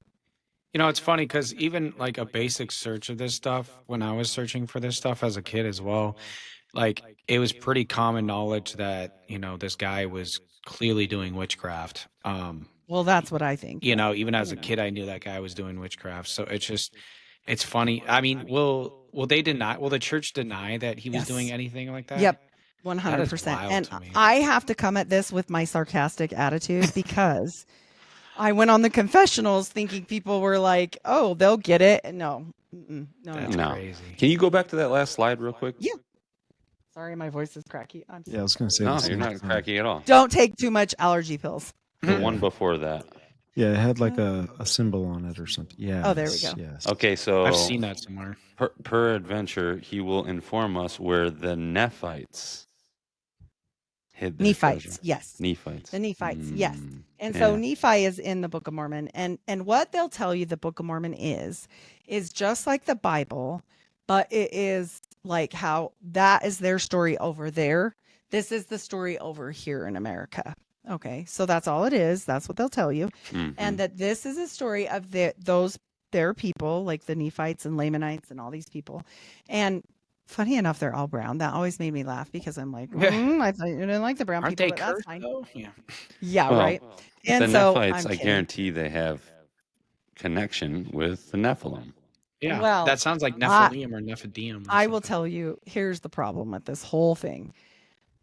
There's not one single piece of archaeological evidence to support any of this, even though Right. Joseph Smith was told by Moroni that he fought these big battles and more people died than had ever died before, ever, and all this stuff. They've never found anything, ever.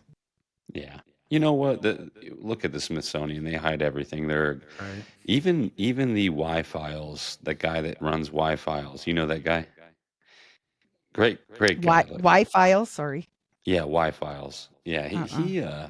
he went on to Joe Rogan recently and was like, Oh. "Listen, the Smithsonian is a government organization. They A hide shadow everything. And it government. totally Yeah. is. They're designed to hide Totally. all the archaeological evidence." Yes. And the problem is even still, if all those people died, you would still be finding, like, you find arrowheads, you find little pieces of bone, like if you go out in the desert, like there They would tell be you you're not allowed to something, have them though. You have to turn them in.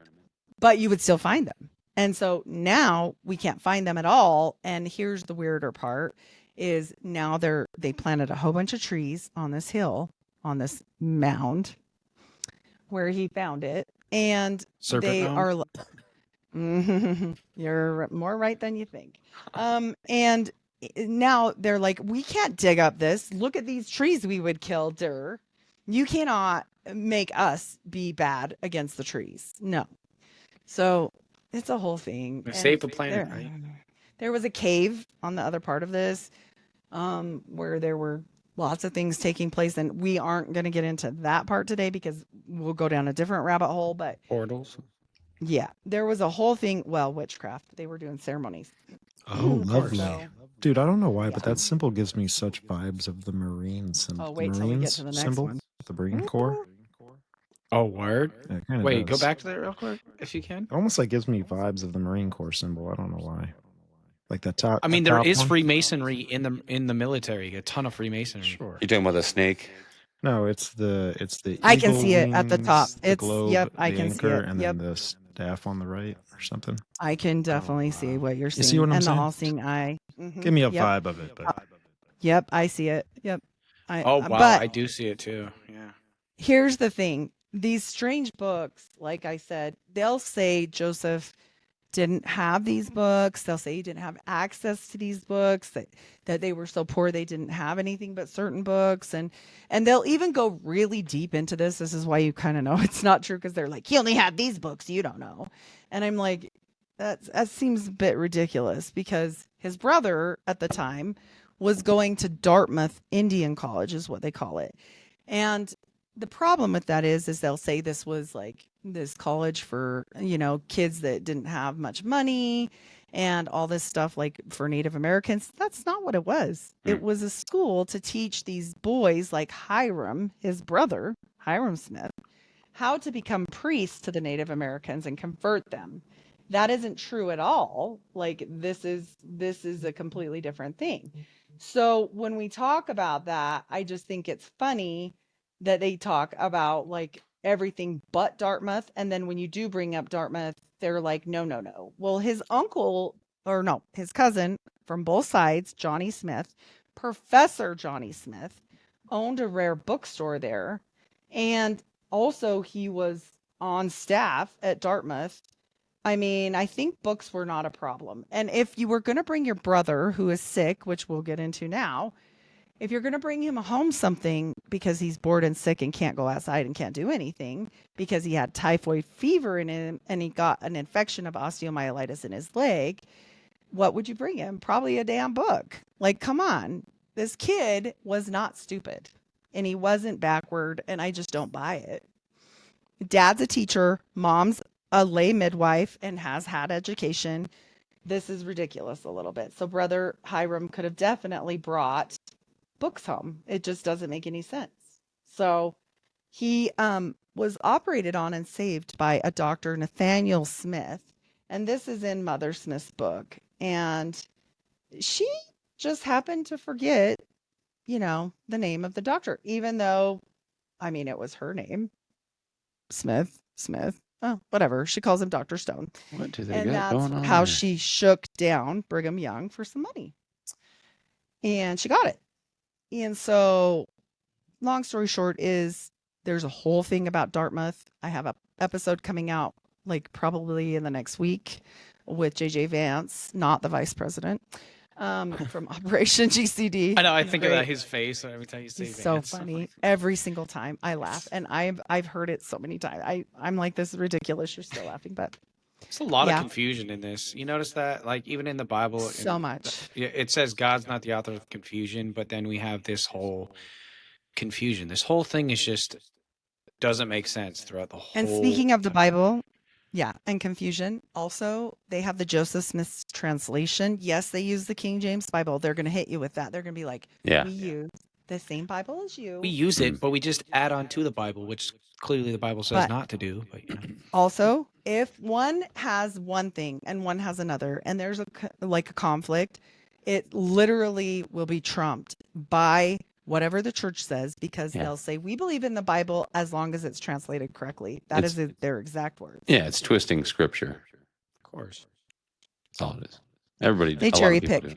Yeah, cherry picking, So- twisting. Yeah. Yep. This is a little rendition from one of the times that was in the affidavit from Willard Chase, back to that, of the times that they went treasure digging with the dad, Joseph Smith Sr., and Joseph Smith. And he talks about how he got out his rusty sword and he drew these symbols, and then they leave this part out. And then they got their fattest black sheep and slit its throat and bled it all around it. But that's fine. It's fine. Whatever. Like, that's not witchcraft. no, not at all. No. And this is in his affidavit. I'm not making this up. So they talk about how they were always digging, right? But they weren't ever successful. And then we know that this is going to be brief. I'm just going to give you the clincher on the whole Dr. Nathan Smith. We know that he started the medical school at Dartmouth and was ran out of town because he was caught not him himself, hiring grave diggers and, stealing body parts. And so they ran him out of town, and he ran all the way to Yale and started their medical school. So this guy is no schmuck. He's pretty smart as far as starting medical schools and such, but he is a grave digger. I think all these guy. Yale University and all these other super nice like schools are actually a cover for witchcraft cults, to Right. be honest. Yeah. Same mystery schools. Yep. I do. Absolutely. Yeah. And Mystery this schools, is yeah. so Dr. Nathan Smith did go there and start their medical school, and he's documented everywhere. Just FYI, if you put in Dr. Nathan Smith and Joseph Smith, it'll talk about how he saved his leg. So, because back then they would have cut it off, but he was like one of the first ones to actually cut out the infection, and he was able to keep his leg. This is a ticket from that whole court case. So you guys can look up the date and everything. You can see that I'm not lying. There it is. Interesting. There you go. He The never paid glass this. looker. He never paid this. He sucked at it. Basically, everybody was doing this kind of stuff back then. And it was like jaywalking almost. And he got a citation because he sucked at it so bad that people were like, I'm taking you to court. Literal. This is ridiculous. Stop robbing my uncle. So that's what happened there. But the ticket nonetheless, so that people can look it up. We're going to get into the Smith family magical relics, and these get fun. Okay, so the first things first, the table that you were speaking of, the squares, magic squares we got. Mhm. This is Joseph Smith's magical Jupiter talisman. And people will say, well, that is because he just was wanting protection from bad spirits. No, I have a breakdown of what's exactly on here. So, Solomonic magic.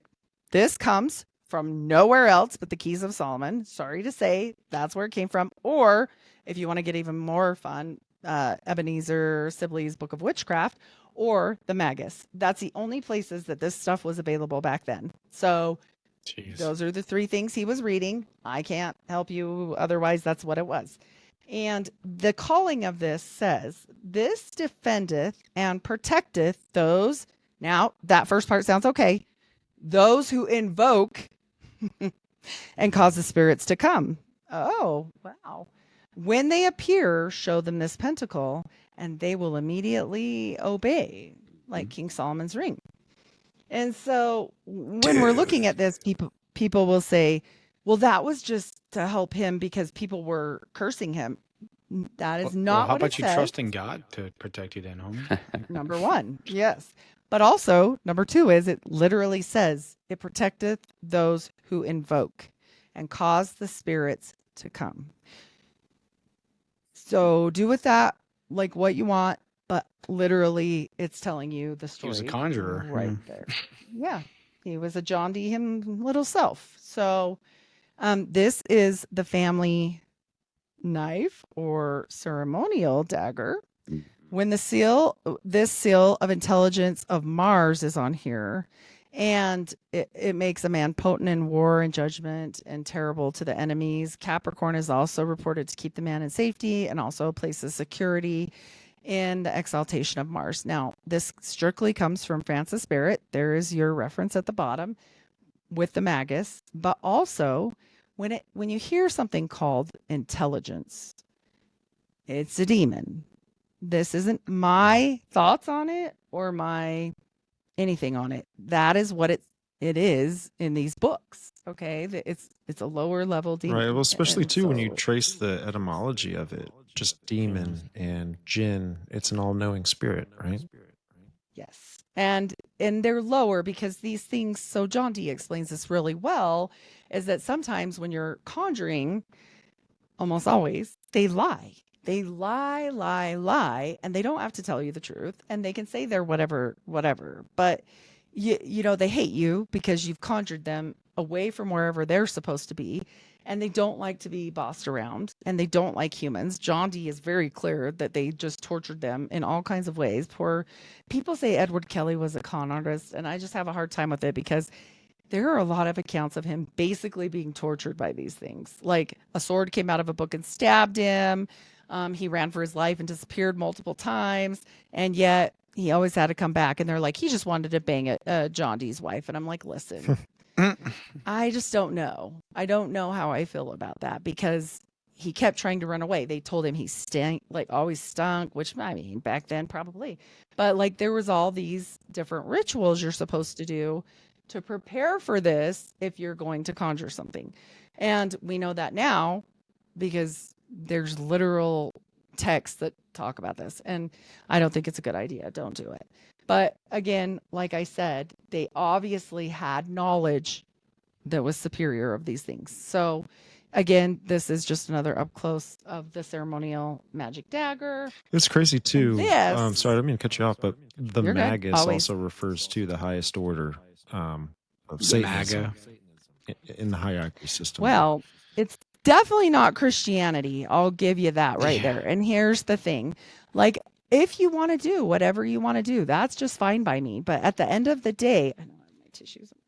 At the end of the day, you have to like decide whether this is Christian or not. And my point of exposing a lot of this isn't Christianity. Period. You know, period. Right. And at some So- point too, I think it's our duty to wear the uniform of what team we're representing. So when Right. they do things Yeah. like this, and there's all kinds of symbolism, I mean, even other connections, which will lead you down rabbit holes. It's like, dude, what uniform are you wearing, man? Seems like it's Well, not and the one I'm wearing. Got the people black always and tell white me, duality. like, just go shut up and, you know, quit talking about this and leave us alone. You're just, you know, disgruntled and you probably couldn't mind the rules because you want to drink Pepsi. No. You can drink caffeine, by the way. It's just hot drinks. That's the actual rule. And you could even have liquor. Little known fact is Joseph Smith's mom owned a cakes and spirits shop, but you couldn't have hard liquor and you had to make your own beer. You couldn't just, that was the rule. So I don't know, whatever. It sounds like you just want to make money. But this particular order, to me, I went down a rabbit hole in Freemasonry trying to understand Freemasonry and understand exactly what was going on with Joseph, who was immediately risen through the ranks to a master mason overnight. He joined Freemasonry, and the next day they bestowed the highest order on him. He became a Master Mason. That's unusual. That doesn't usually happen unless you know some stuff. And Yeah. I'm pretty sure he did. Usually takes years for people to get there too. Yep. And he was, people can argue all you want. Go to your own website, or if you're not LDS, go to their website and they will talk about this. And not about Martinism, but about Masonry. And so Canandaigua was his lodge that he joined. His Dude. brother was named Hiram. Like Hiram Biff and Righto. the Freemasons. Yep. Exactly. And this particular order still exists to this day. And the thing with this particular order is on the fall equinox, remember when Joseph got the plates, and the spring equinox, this particular order believes they can channel spirits and that they'll speak to them on those particular days. Well, isn't that a witchcraft holiday in those times? Right.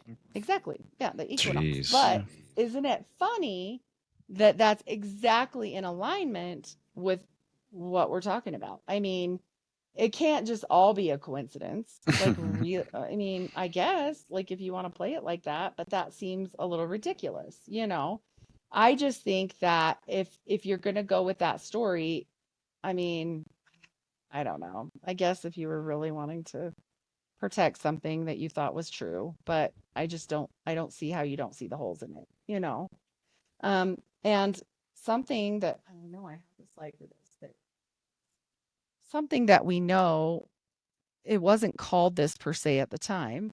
The Abramelin ritual was still practiced, not by this name, back in these times. Now, remember what I said about Lumen Walters coming back from France? Because honestly, the Scottish Rite Masonry doesn't make a whole lot of sense at this point for Joseph, because it was only organized around like 50 years at this point, and it would have to get clear over here to America and be completely organized by then. However, Martinism was a really old order going clear back to Cagliostro. So, and it's also connected to the dark Masonry. So they're the only order, like one of the only orders, I won't say the only because I don't know them all, but one of the few orders that actually practice Solomonic magic. And one of the reasons why you would purify and do the Abramelin ritual is to find out about your HGA. And for those that don't know what the HGA is, it's your holy guardian angel. And Joseph never mentions this. Okay, this is my conjecture, and I'll always tell when it is. But it says it involves a detailed ritual lasting 6 to 18 months. Now, every year, every 12 months is when he did this. And this ritual is designed to achieve communion with your holy guardian angel. And it involves strict purity practices, prayer, and the use of magic word squares. I mean, Connection right there. I feel like I'm if not a God betting wanted us to girl, talk to but- our guardian angels, he would have said how to do so, Right, exactly. And like you said, we're supposed to just rely on God, but obviously Exactly. Joseph was not just relying on God. So when we talk about the orders that do practice, Martinism fits really well. Also, his guy that he really looked up to had just gone to France, came back godless and a heathen, and ran out of town. And that's in the newspaper.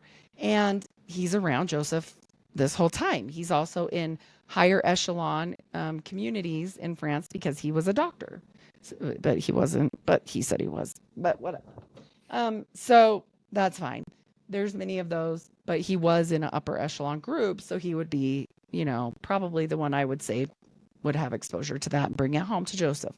So can I prove any of that? No, but there's very little else that fits with this whole story. And especially knowing that Joseph later in some of his letters, his actual letters, referred to himself as Barak El, as a literal angel.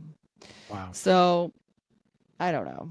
You guys can take it for what it's worth, but for me, that was a lot. So yeah. All of this is a lot. Heidi. Right. Right. Like, I don't know how I would sleep at night if I was doing this type of stuff. You know what I'm saying? You would. Nah.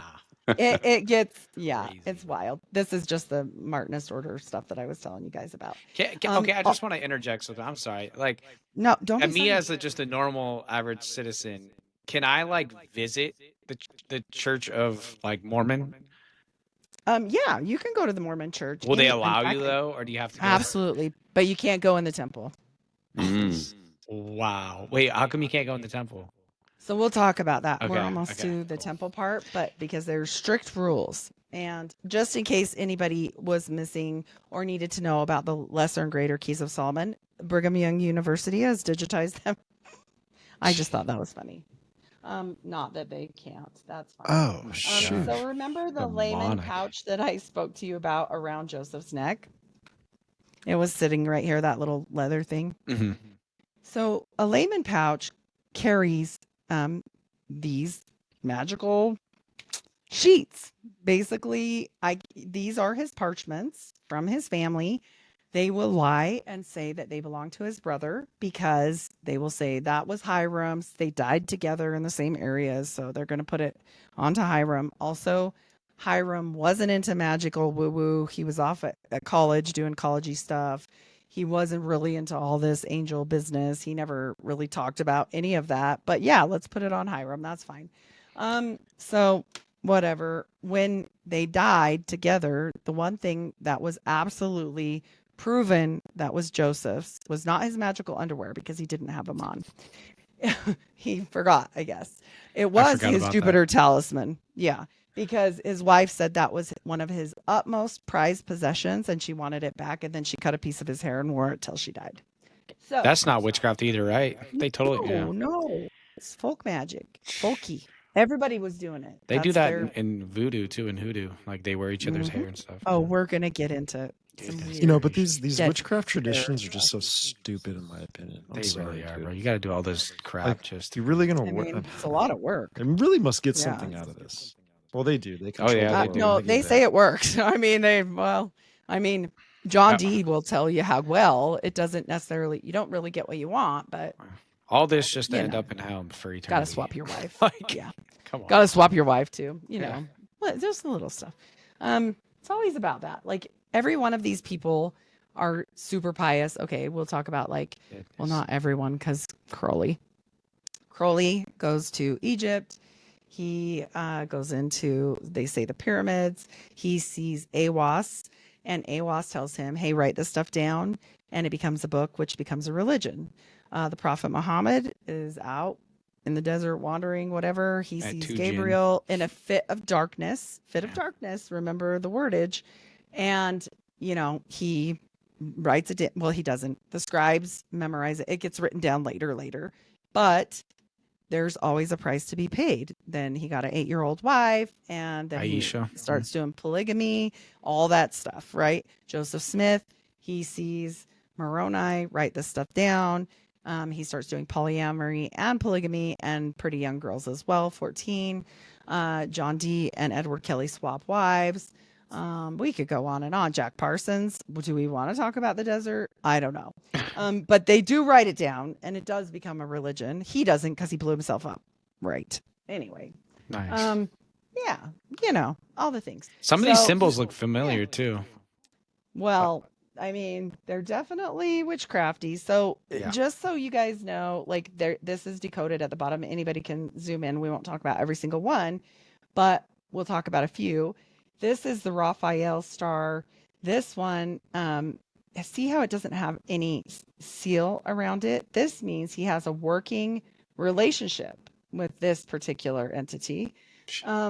And so that means he didn't have to bind it. It would come for him. So, yeah. So we'll go through these. There's Lovely. a few. We won't go through all of them, but this again talks about how Demonic they have to sigils. mind him. These sigils are all about whoso beareth it. They have to mind him, These are the And let names him- of the demons. not be afraid. Some are. Some of these sigils. So here we go. Some of them have protection stuff. Some of them are names. But some of them are demons and different. I just don't understand. Like, why do they try to like include God and stuff in all this when it's totally Right. anti-God? It makes no sense to me. Well, because they believe in the divine, what do they call it? The divine architect or Yeah, that's the Right. Lucifer, the light bearer, which is he's a yeah. false light bearer. Right. Right. But they Oh my still gosh. know which ones work. And so, it gets into who is Lord, right? When you get into this whole definition Yeah, thing, Jesus Christ is. it gets a little hairy because they've changed the wordage so much that, they, Yeah, like you Lucifer. said, the Yeah, Lord of is this, the God of this world, the God of this world is Mhm. Lucifer. So the homage may not be what people believe. Oh, so there is basically their God is like Yeah, Lucifer, the light bearer. well, So and that- they'll talk about that even in the temple they do. And so just some of these, just a couple of these, which is this Juban Lades is also a Freemason password, but this is the Guardian over National Affairs. That was on one of these papers coming up, and it was the one that led me to John D, because that one's really not published a lot about. And so, but a lot of these are different, demons or angels, whatever. Oh, And so- Tetragrammaton, that's like the Gnostic, the Right, why Jewish would that be? Gnostic. Yeah. Right, why would that be Kabbalah there? tree of life too. They got that stuff going on. Yes. And so some of these things that we look at, obviously there is a calling down to certain things. He's not just relying on God, right? We can see this. Mhm.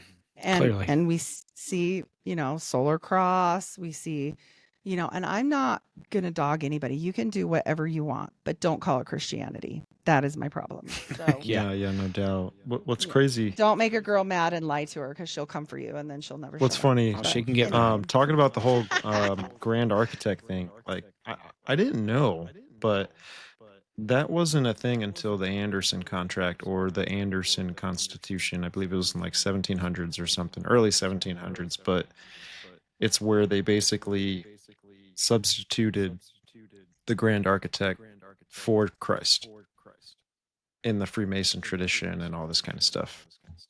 And they Well, won't and they even also tell you. believe in different Christs because they believe in ascended masters. Right, and, right. That's the whole thing. See, this looks Nordic too. A lot of the Nordics have similar, like almost Yes. sigil patterns too, and they. Yeah. Yes. The Great White Brotherhood would Yeah. make sense with this whole thought process, which obviously they align with because of the whole black thing. The Aryan Like, Nation they- think that the same symbol, that cross with a circle, is the Aryan Nation symbol Maltese too. cross. I just Mhm. wanted to point Yep. that out. Yeah. And so all of this stuff, this is called the Jehovah parchment, and it's all the names. But remember, there's a lot of controversy over Jehovah, Yeshua. At this point, Right. I say, The I name believe in cults. Jesus the Nazarene. I literally am so specific anymore because I'm like, I don't even, I don't know. I They believe in the like, great I am. Yeah. it's so hard. Like they just make it completely difficult, and that's exactly what it says they would do. So, and they've done a pretty good job at it, to be quite frank. I mean, the confusion of things is obvious. So, the necromancy bit, people get mad at me for saying this, but I'm sorry. The work we do in the temple is work for the dead. So the Yep. first time you go through the temple is for yourself. And every time after that, you are a proxy for a person that has died. And you wear that name and you represent with that name and say that name, etc. You are becoming that person in the temple. So the dead they cannot put speak though. right. But the dead, they say that they can reject it in heaven. But here we are doing these things, Oh my right? goodness gracious. Including for Adolf Hitler, Obama's mom, all the people. They did Anne Frank, Wow. and then they pissed off the Jews. And then Nice. they stopped for a little while, and then there was new rules like, oh, you have to be related to the person, but that didn't used to be the case, and so it's been a whole thing. But yeah. So Can I just say, Heidi, go. I really admire that you're exposing all this, given how much darkness Thank really you. is probably coming at you. And Oh, I do no, want to for real. say, if we could, could we pray for you and our viewers at the end? Absolutely. Okay, thank you. Absolutely. I 'cause appreciate this the is work dark. you're doing. Yeah, it is dark, Yes. but it needs to be exposed. We're actually called to expose darkness, and bring it to light. I always feel like Micaiah and Kings, like the guy they called, and they're like, don't call him. He's always got bad news. And like that kind of has always felt like me, but it's true. Like he just wanted to tell him, don't go to war. And then he did it anyway. And the guy never got out of prison and he died there. So hopefully that's not my story, but it's Jesus' just name the out. fact, right? It's the fact that somebody has to stand up at some point instead of saying, I'm not going to talk about it, even though I left the church because it's sacred to them. I don't care. I don't care because you told my grandma it was about her going to heaven. And you told me that too. And you told me that I had to wear Freemason underwear and Freemason stuff and actually promise my posterity too. And we'll get into all this. Ooh. But like when you put these things upon people and they don't have free will, am I really breaking anything? Because you lied in the first place. So, you know, it's frustrating because literally if they came out tomorrow and said, we are a magical order and we practice Solomonic magic, because you know that the Masons are going to lie to you if you go pledge to be a Mason. They're taught to lie. Yeah. Right. You may not know everything, but you know you're going to be a Mason. I didn't know that. That's not okay. And I'll tell you why I think, this is a speculation, that they do this stuff for the dead, which we'll get into. And I think they're doing a really evil thing with it. And that is why I'm speaking out, let alone that this isn't my idea. You know, this was never my idea. I never thought ever I would be a podcaster or talk about any of this stuff. And, you know, I've paid a good price for it. But the problem with it all is that if God asks you to do something for him, are you really going to say no? Like, No. God of the universe versus maybe some people getting mad at me. I don't know. Right. And I do postulate they have a different Jesus. I do postulate that this is not the same God, you know. And I think that this God that has all these rules and all these things, and I'm not talking about chastity, I'm talking about weird stuff. I don't know that God would do that. Like, why? And so I think this is a different God, and I think there's some good examples of it. But this particular thing that I'm showing you is inside the Mormon temple. And this, the kids do at age 12 to about 16. You can do it if you're an adult, but we just usually don't for baptisms for the dead. The golden And you calf can be, there too. Yep, 12 of them. Oh, 12. Yep. And you can be baptized for up to, it used to be 8 people at a time. And you take on their name by proxy and you do this as like a group activity. And then you go get ice cream. It's super creepy, but whatever. Yeah. And that's part of what you do in the temple for people. And people are super happy about it. And they're like, but we're doing awesome temple work. And look at how wonderful this is. That's why I'm mad. Because I was never kicked out. I was never excommunicated. I was never any of this stuff. And the problem is people think because I am speaking that I didn't want to live it, that I have some beef with the church, all these different things that I'm just, oh, she's just mad and she can't leave it alone. No, you guys are doing magic and you don't know. And I think some people do know. And they're using it to their benefit, and it's hurting you probably, and you probably don't know that. And so, Of course.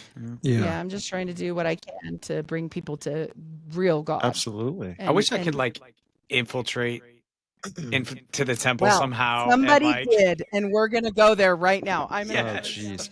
Real quick, it's funny you So should. this guy named Noah wore the Google glasses, and he went inside the temple, and he took video. Oh, And yeah. also, this current one that is coming up is a recreation from a temple worker that worked there for like 20 years. So it's pretty spot on. There has been changes, and I will go over them because there's been changes. But anyway, didn't they we're eventually gonna catch watch the a little guy clip. using the glasses and they got really mad too?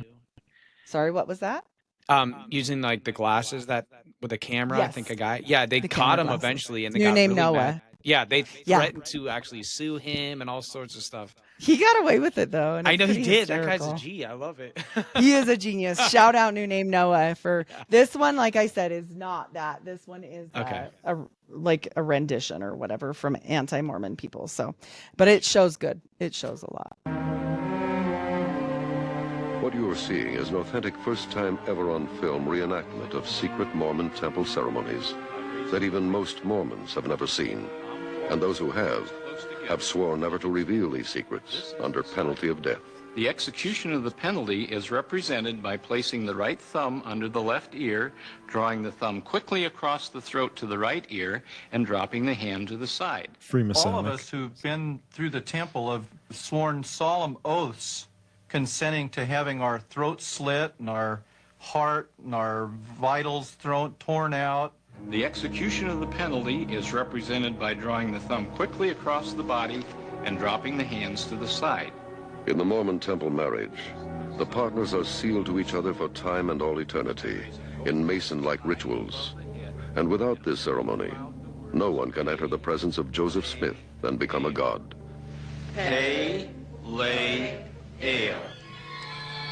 Brother Pratt, having authority, I wash you preparatory to receiving your anointings for and in behalf of John Kimball, who is dead, that you may become clean from the blood and sins of this generation. Sister Bradford, I wash you preparatory to you receiving your anointings for and behalf of Eliza Barrett. Eliza Barrett, who is dead, that you may become clean from the blood and sins of this generation. I wash your head, that your brain and intellect may become clear and active. Your eyes, that you may see clearly and discern between truth and error. Thousands of occultic ceremonies each day are performed for the dead, so that they too can receive the benefits of Mormonism. Mormons are encouraged to have encounters with the dead, and it's not uncommon for demons impersonating the dead to appear to Mormons stating that they've been converted to the Mormon church in the spirit world and now want their family history traced. Your loins, that you may be fruitful and multiply and replenish the earth, that you may have joy in your posterity. Your vitals and bowels, that they may be strong and healthy and perform their proper function. Your breast, that it may be the receptacle of pure and virtuous principles. Yeah. They all look very happy. To be there. So You know what they said too, right there. They said Halal, but that's oh, Pale ale. Paleo. God They or say something? Paleo, but they changed that, and I'll explain that too. well, They don't cup your boob. They don't cut this video shows that grandma kind of cupping that lady's boob, and that's not true. I like to stand up for truth on the other side too, because let's be fair. But I will tell you, when I went through, I was so flipped out. So I got a poncho, like think of like a serape, you put it over your head. And it's white and it was open everywhere else, and you are naked underneath. Yeah, looked like it. Then somebody comes in and they'll touch like right here, but they bless your loins, all this stuff, like she really is saying. We don't do the death penalties anymore, or the death oaths. I didn't do that. It was already out by the time I went through. When I started crying, because this is really overwhelming. This takes 2 hours to do. When I went through the first time, I started crying, and my great grandma was there, and she was quite old, and she said, "I don't know what you're crying about. They scrubbed me naked in a bathtub with Wow. oil." Jeez. Whoa. So if That's these not are traumatizing. perfect, right? If these are perfect things that are given to us from God directly, why are they being changed? Which the FLDS do not change them. And why is it always evolving? Because it offended somebody. Like the naked part, it's no longer like that. It was the poncho for me, but now it's like a baptism suit because other people felt obviously like I did. Really flipped out. Like I can't even explain how flipped out. Jeez. I'm sitting there this is supposed to be the best day of your life. Okay. Like when you get married in the temple, this is since you were 4 years old. There's hymns about it. Like, I'm going to go to the temple someday, blah, blah, blah. And you're sitting there going, this is not what I thought this was going to be. Like you're like fight or flight is kicking in, but also there is a part where they say you can get up and leave. And then you're like, all your family is there. Everybody. Yeah. What You'll a be bunch of disowned. freaks, dog. Like, yeah, Hey, that's so just- real quick. Ugh. I heard Halal, but I was thinking of Halal Ben Shakar, which is like the name of Satan, which is Gary Wayne likes to talk about as well. But you said Pale. Paleo. Pele. And so it's bad Hebrew, and it's basically the god of this world. And so The devil. yeah, The devil. we're gonna. And so this is the outfit. Even if you're getting married, because most people do get married on the day they take out their stuff or whatever, they wear this. This is what your wedding outfit is. period. Nobody Similar to can come. Freemasonry. Oh, so similar. Extreme. Oh. Whoa, sorry about that. Let's Wow, watch it we don't again. need to watch that twice and be really traumatized. These are pictures from New Name Noah. No longer do the women veil their faces because they're not worthy, because they don't have the priesthood. That's what that was. These aprons are dark, but they're actually, it's the photo. They're green fig leaves, just like it showed. One-breasted robe, just like the OTO Gnostic ceremony. Yeah, this is also from the actual ceremony. Shout out New Name Noah. And all of these outfits are 100% only sold by the church for the church members. Everything is digitized. You have to scan a barcode to even get in the door get it. Yeah, it's probably better than that now. That was back in the day. If you'll notice how he's holding his hand, this is one of the things we do in the temple. And I don't go through every single thing because it's like 2 hours long. But there's an Adam and Eve creation story, and then the fall, and then Lucifer comes. Why is Lucifer there? Anyway, he comes. He's going to talk to us in a second. I have a picture for that one. Then they pray around this book. So this is really important that I tell people this. That's what they're doing. I think right here is the prayer circle. And so if somebody that's Mormon says, I'll put your name on the temple list and pray for you, just know this kind of shenanigans is what's happening with your name. So I just would nicely say no, thank you. And that's what I do now because no. Yeah. Yeah, if you'll notice, this hand signal is Freemasonry does this too. They hold it up like this. Yes, Typhon magic. This goes back further. And so Wow. that's a very chaos magic, and Crowley loved chaos magic. And yeah. There's a symbol for chaos magic. It's like a circle with arrows going every which way too, and I'm sure they use that symbol. They do a lot of fun things. So this is, again, them praying. That book is the names, like I told you, the altar, which is exactly like the Solomon altar. And they'll say, this is just copying Solomon's temple. It's in the Bible, blah, blah, blah. Why, what's your problem? And okay, but they perverted every single part of it, but that's fine. So, yeah. If you're working with demons, it's clear you guys have sold out. Like, well, you know what? You know what? I thought that was really interesting was finding out that the whole Solomon Temple deal. There's a non-canon scripture that is a part of all this. The whole sigils and the fact that it talks about how Solomon had his temple built by demons. Isn't that a Jewish one? The Jewish text? No. I'm not sure. Stevie might know, or Taylor might know, but it's not a part of the Bible. No, but I know what you mean. Yeah, the Gnostic Bible, maybe. Well, I called think it's a part Solomon's of the book. Temple or Solomon's. It's a separate text. It has nothing to do with the canon. I think it's a Jewish text, if I can remember correctly. Yeah, I think you're probably right. But regardless, right? It's not about like they perverted and changed them anyway since then. And we know that when Jesus came back, because people always say, well, Solomon's temple and God, and they teach us the measurements and everything. So what's your problem? My problem is it was hung on the cross.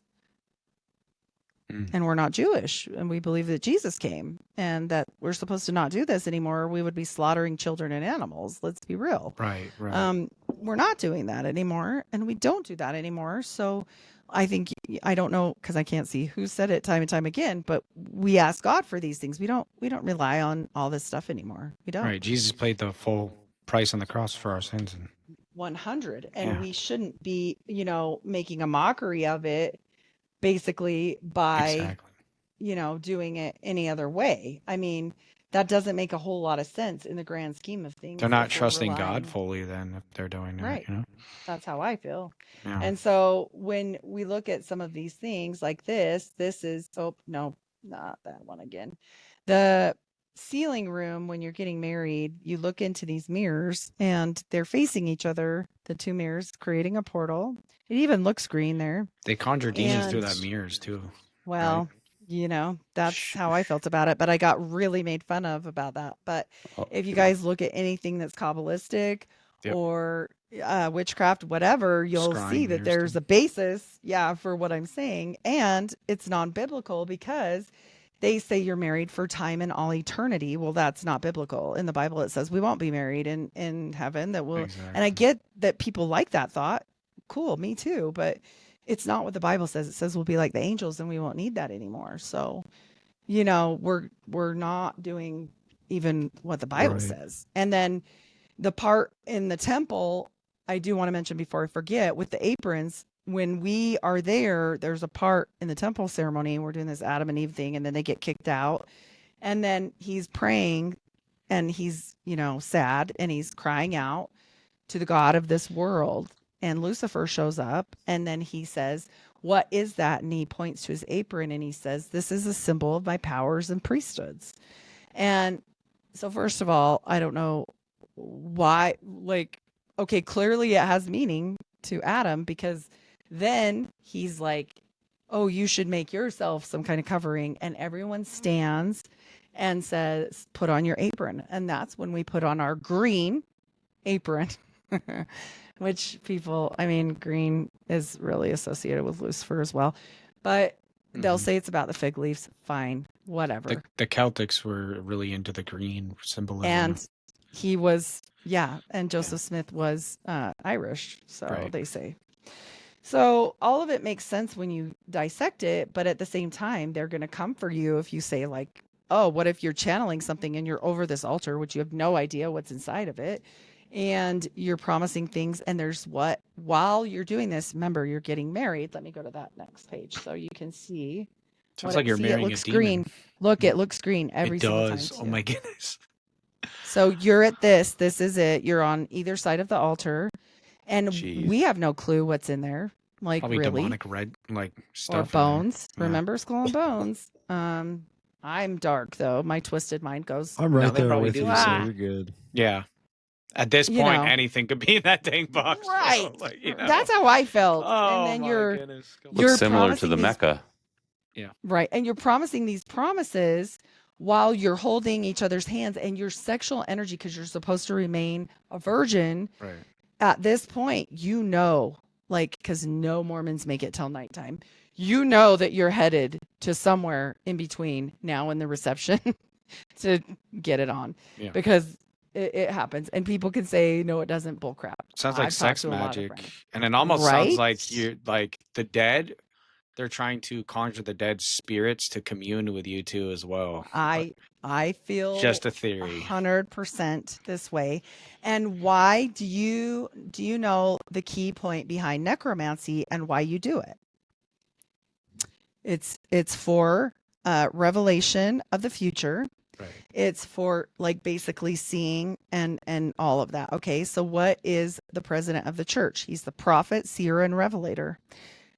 I suspect, and this is just my own warped suspect, okay, is that they have these people that are the goyim that have no idea what they're doing, Like and they are cattle. harnessing this energy. What and about they're the using seeing it. stone too? They put all the spirits of the dead in the seeing stone too. They do, and then to lock it in, right? We're promising all this, and at this point, you've gotten a new name. You've gotten all your handshakes to get by the angels and sentinels. And if you don't memorize them, you can't go to heaven. And you used to have to be breast to breast, and too many guys got weird. I'll just say weird. And they took that part out because old men apparently still had good blood flow. I don't know. But they took it out for the women because so they just took it out. And then, it's replicating like the 3 different levels. Like you go from the telestial, terrestrial, celestial, and that's like the highest level. And then you get these underwear when you get your new name. It's all very magical. Okay, You Captain get a new name in Underpants. magic too. Yeah. And these are Freemason, compass and square, and a ruler. And then I postulate, look at where they are. Okay, there's only one other area in this whole situation. I think there's a better picture. Hold on. Okay. The only other area, your nipples have openings, your belly button has an opening. The knee doesn't have an opening. but there's nothing in the crotch area, and I swear to you, I bet there is. Like, I can't prove anything, but there's underwear lines, for sewing things in. Yeah. Just normal, like regular underwear. And I postulate that this is over orifices for a reason. But that's just me. And this is the evolution of the garment over time, but the FLDS still wear these. And then they went to this one piece, and now they're like this two piece. What And is they the even have a main dress what is the line main now. purpose of these? Like, I know there's multiple, but Protection, so they say. okay. They Protection say from it's what? They're basically demons that they summon? well, or maybe it's to keep them on you, right? You're never to take them off ever. You Ew. have many, many pairs of these. They're only manufactured by the church. You can only buy them with your little special barcode and everything. It's all like you can't even go in the store without that. Ah, And they used to be expensive, but now I guess there was complaints. Like it used to be $30 a pair. And so for underwear, you need a Jeez. lot of these. Yeah.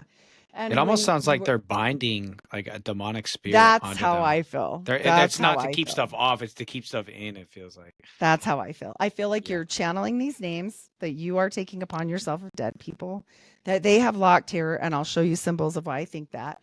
And that is keeping it like attached, like that attachment, because it can't truly inhabit if these people do have some semblance of like Jesus Christ, like at all. And so, this is an easier way. You can only take them off to go to the gym, to go swimming. Let's see what else. To make more Mormons, and you got to put them right back on.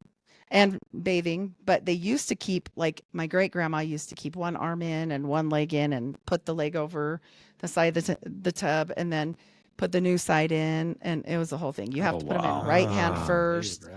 You can't ever put them on the floor, and the symbols What? once they're bad, like if they wear out, you got to burn them. To release the So demon back into the environment. you cut it.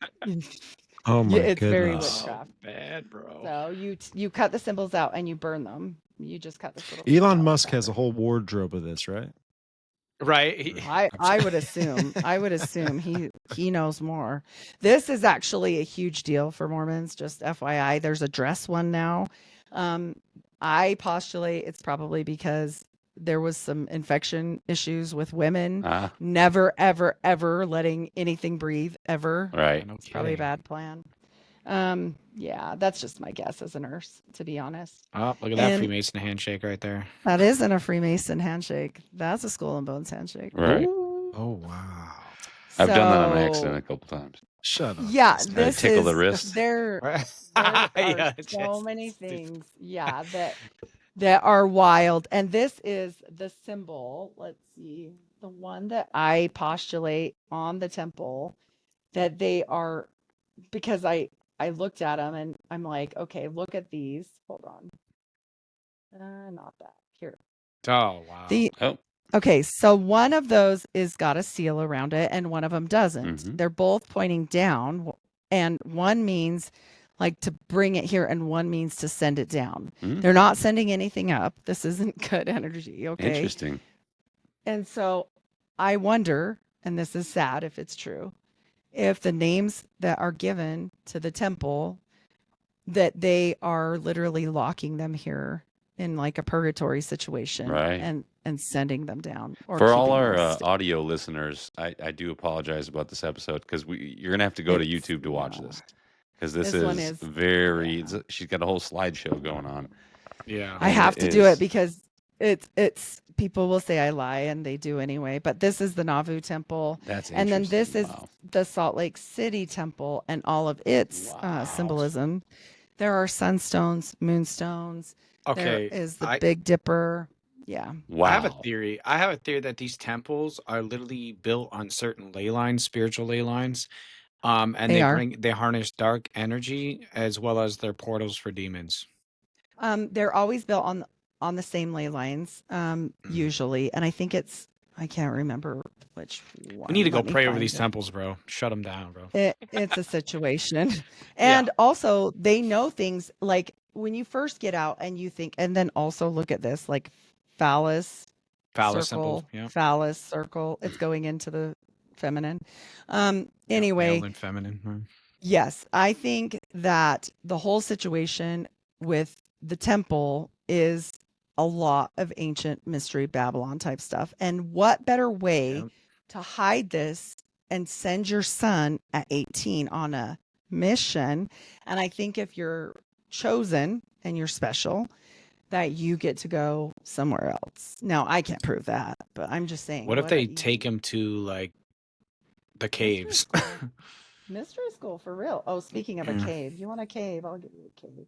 Here you go. This is the granite genealogical vaults. Oh, These yeah. are the Mormon Batman cave full of the genealogy.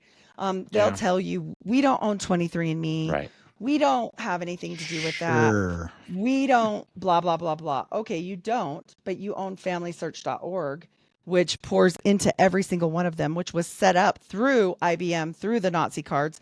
That was acquired through the CIA. And I have the FOIA doc for that.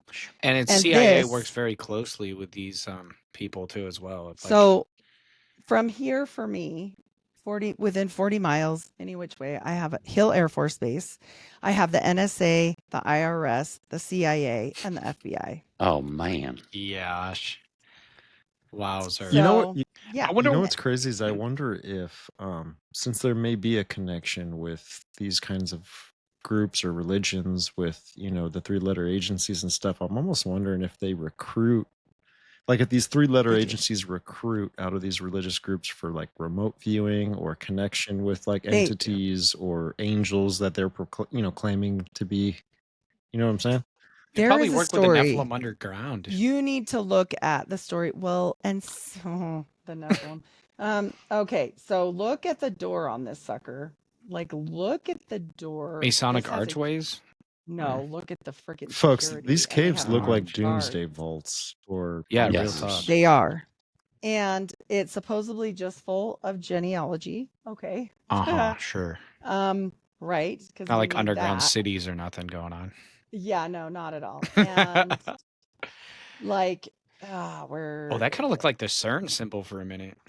Well, this symbol is the symbol of Mammon. That is Oh, the god of it money. isn't- Yeah, exactly. And you wonder why they are one of the richest churches in the world, right? And Oh. plus, if you know anything about money magic, Yeah. if you give somebody something blue, you'll get something 10 times back.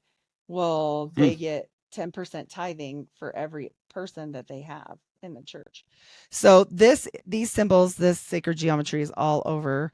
I postulate this is Solomonic look, magic, and it's just 666. hidden. Hmm. And this is exactly identical to this. The Remphan star, Except- right? Yep. Except this is missing the Mammon, like this insignia is missing because they're not going to put that there, but I bet they do somehow, like not visible. Right. But obviously, the Melchizedek priesthood is what the men get when they become high priests. And so it's just so much. It's like it goes everywhere. into every which way. Well, yeah, I want to speak of everywhere. This is Elon Musk's number one financial guy. He handles all his financial stuff. They met at the Boring Company digging tunnels together. But his name is Jared Burchall, and he's a Mormon. He doesn't have the credentials to do this job, but that's okay. He does it anyway. I've seen some stuff on Jared, and he has an interesting past Very. and connections with a lot of people. Very interesting. Very similar to Howard Hughes, in my opinion, with that whole situation. Howard Hughes, the Mormon Mafia, were not his nursemaids. That's some horse. Look up Bill Gay. He ran Howard Hughes Medical Center, and he became one of the wealthiest people in the church. And he was over his finances, not over his health. He was probably over hiring the nurses, but nothing to do. They'll also one of the main players in the Watergate break-ins and the Mullen Company and E. Howard Hunt was Bob Bennett. And Bob Bennett, this goes into the Mormon Mafia separately, but Bob Bennett basically was a huge part of that. And he was a CIA asset the whole time, but nobody knew. And in fact, I think he became CIA later. So. Mormonism just seems like a thing for the CIA, man. It just works hand in hand. It became very much so. It started as something else, but I speculate like mostly under Joseph Smith, it was this magical woo-woo witchcraft thing. And then once Brigham came in, he started helping, build the railroads, Yeah. and they got a sugar company and He all this started stuff. But killing all the indigenous people to take the land. and their Just- wives, yeah, and their kids. It's Yeah, a whole tell it how thing. it is, yeah. Yeah, this is one little hallway inside that vault, which they don't let anyone in. These are just online because you cannot see anything but what they want you to see. Look at how many drawers and look at how tiny they are. That doesn't look like it would hold a very good piece of paper, Right. but it does look like something I've seen before. Yeah. Have you ever had seen your kids get the prick test when they're born? Yes, this Oh, is this no. is on the What? heel, correct? And it Oh, looks yeah. just Every like time. that. Samples Yep. of blood, all of them. Right. Wow. I can't prove that, I but I'm just when my daughter's 2 years old. Interesting. 2 years ago, when I saw that happen, I was like, "What the? This didn't is like like it, Yeah. this is like What a is contract, happening? dude. Yeah. Like spiritually, Yeah, what's I know. going on I here? don't like that. She's obviously protected. And but- somebody once did ask when we started this about Jeez. becoming God.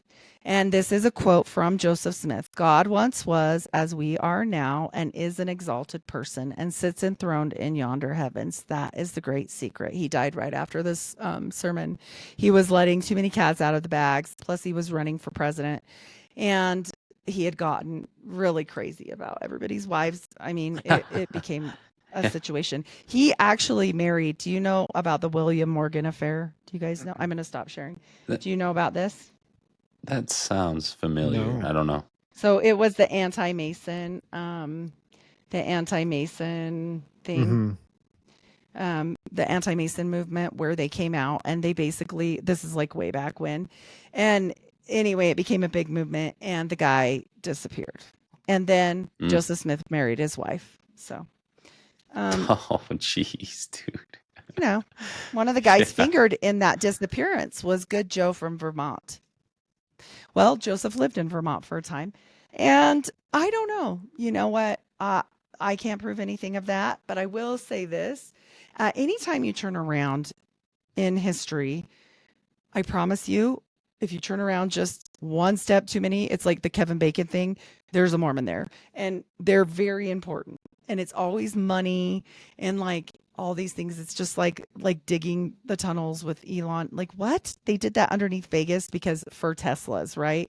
So they could skip the traffic. My ass. Right. They're looking for something down there. Interesting. Come on. Hey, so what made you do such a deep dive? Like what compelled you?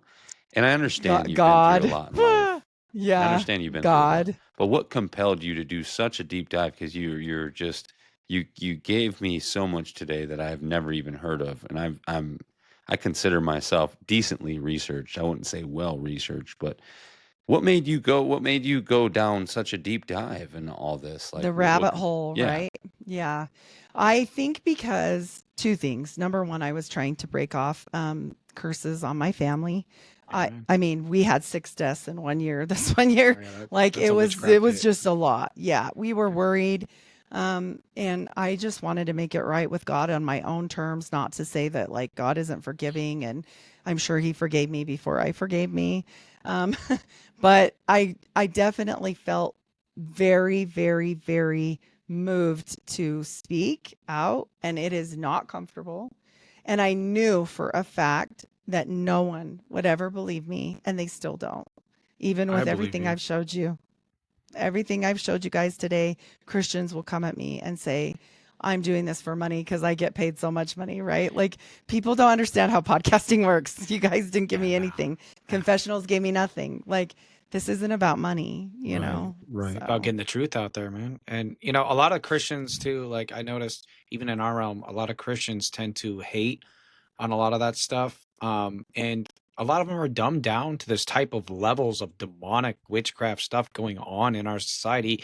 And that's why us Christians need this stuff to get out. We need to learn like that this darkness exists to expose it. And it's just like, you can go to Sunday school and all this other stuff and just do the basic stuff. But meanwhile, you got a lot of stuff going on in the underbelly, and you're being taken advantage of every single day by these satanic, nasty people. Yes. And the same people that do stuff to kids and traumatize kids with all this stuff. And it's For a just, reason. we need Mhm. to expose this stuff where, and I think you're doing Well, such a great job, man. Like, it's just, I appreciate that because it has been quite the journey. And when you're talking about frogs punching people in the face, I get like, she's a bipolar weirdo, like all this stuff. And I'm like, listen, people, this is not my story. Like, I'm just trying to help, And I think that, the point that I knew, no one would believe me. No one would believe me without going all the way down the rabbit hole till I got to the end. And I go. knew that.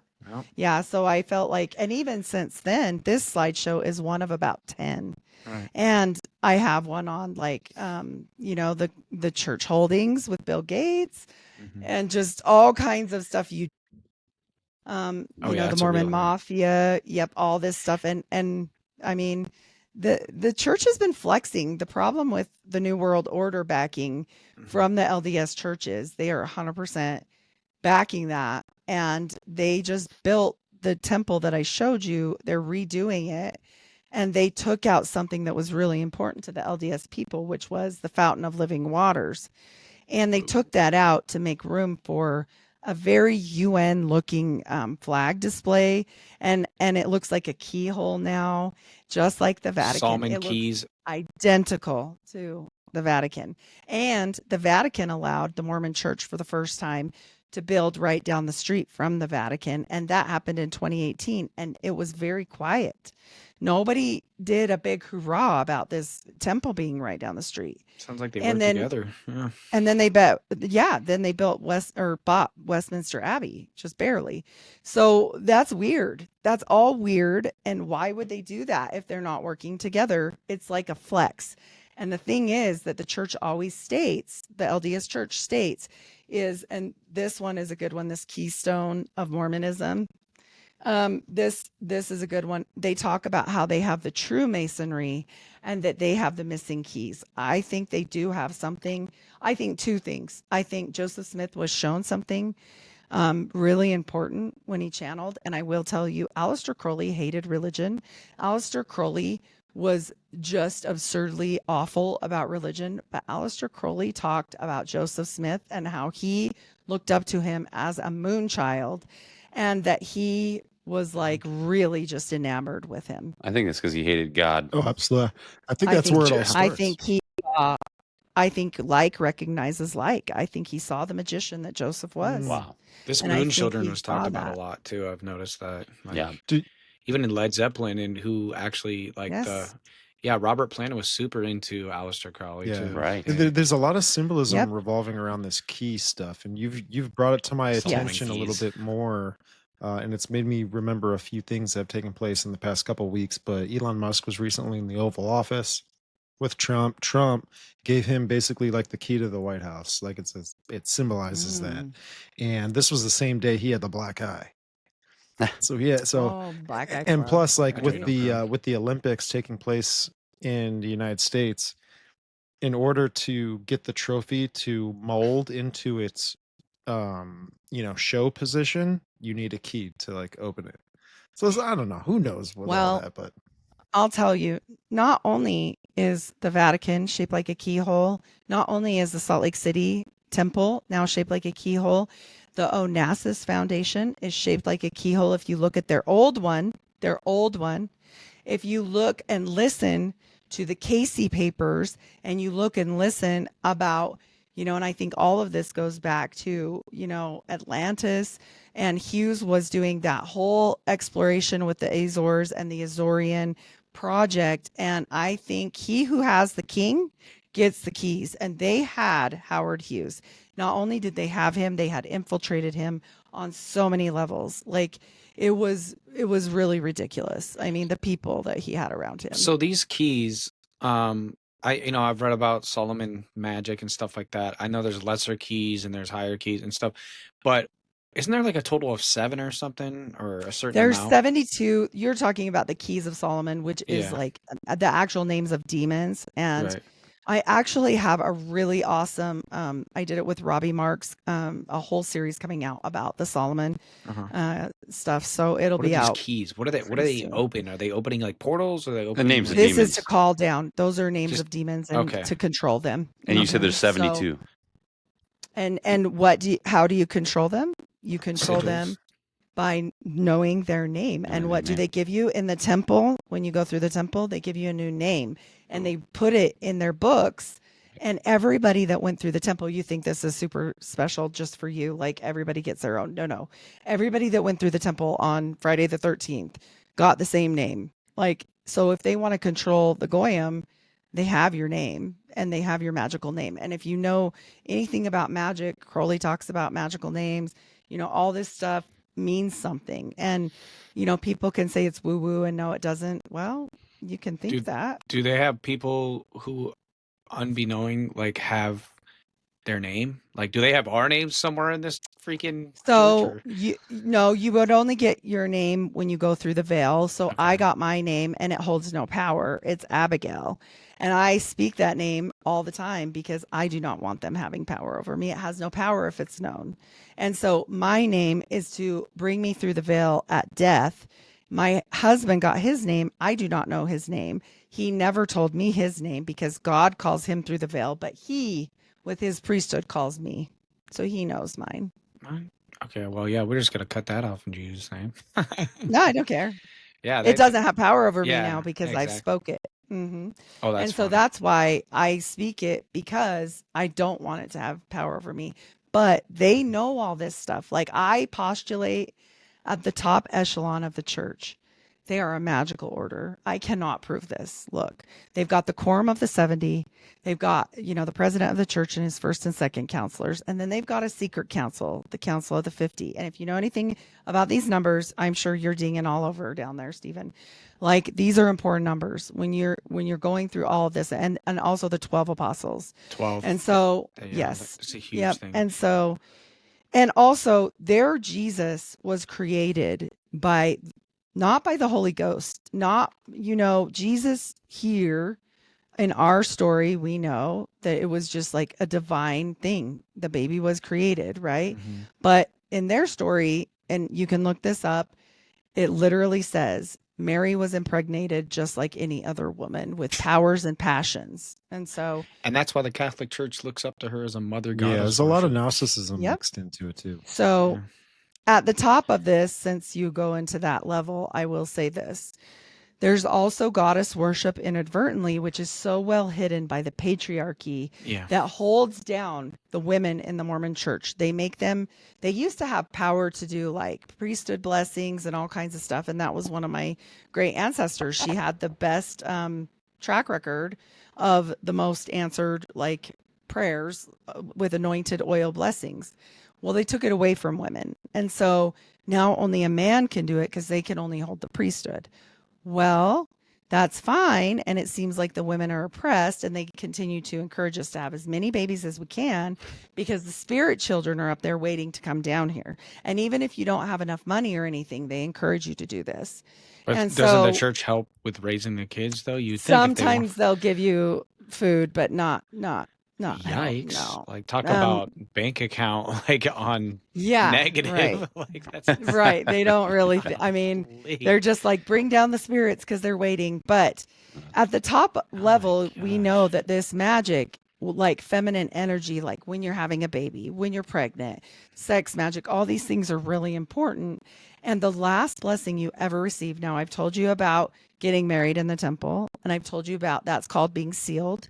I've told you about taking out your endowments, which was the funny outfit and getting your name and going through the veil and all the things. Okay, so there's that. And then there's a secret ceremony. That's the top ceremony that you can go through on the temple. And that is called the second anointing.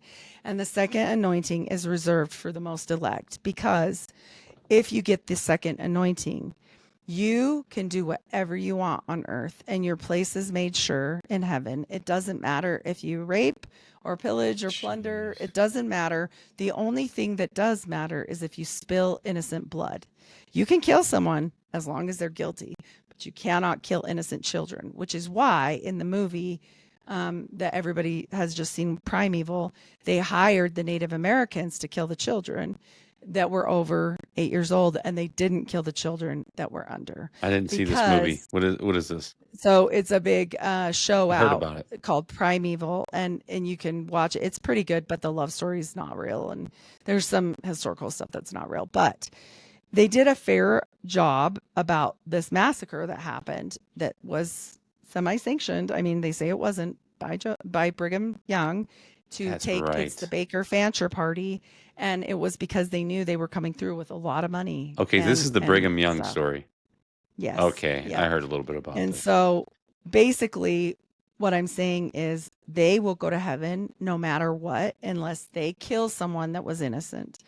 And honestly, the only people that they consider innocent, to a fair point, is under 8 years old, because every one of us sin every day. Right. And so that ultimate gift, that ultimate anointing doesn't happen. A part of it happens in the temple, but not all of it. Then you go home with your wife, and the rest of it happens in your marital bedroom, and she bestows upon you that blessing, not the other way around. So sex magic all day. Then. Yep.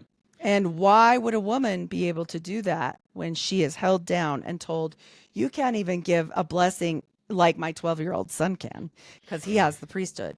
But at the very end of it all, that is what happens. And so, Do you know anybody that's had that second anointing? type thing or something? no one speaks about this at all. I postulate my grandma did and my uncle did. I'm pretty Oh, my certain. goodness. So no wonder you're targeted. Oh yeah. Have you Yeah. had? If you don't mind me asking, have you had any people show up or any spiritual attacks or anything? Or So the funny thing about Mormons are, and I also postulate that in 2020, that was a huge TNA grab to find out exactly how much of the royal lineage made it over here and stayed here in America, not just Utah in general, and also possibly DNA corruption through possibly Nephilim blood.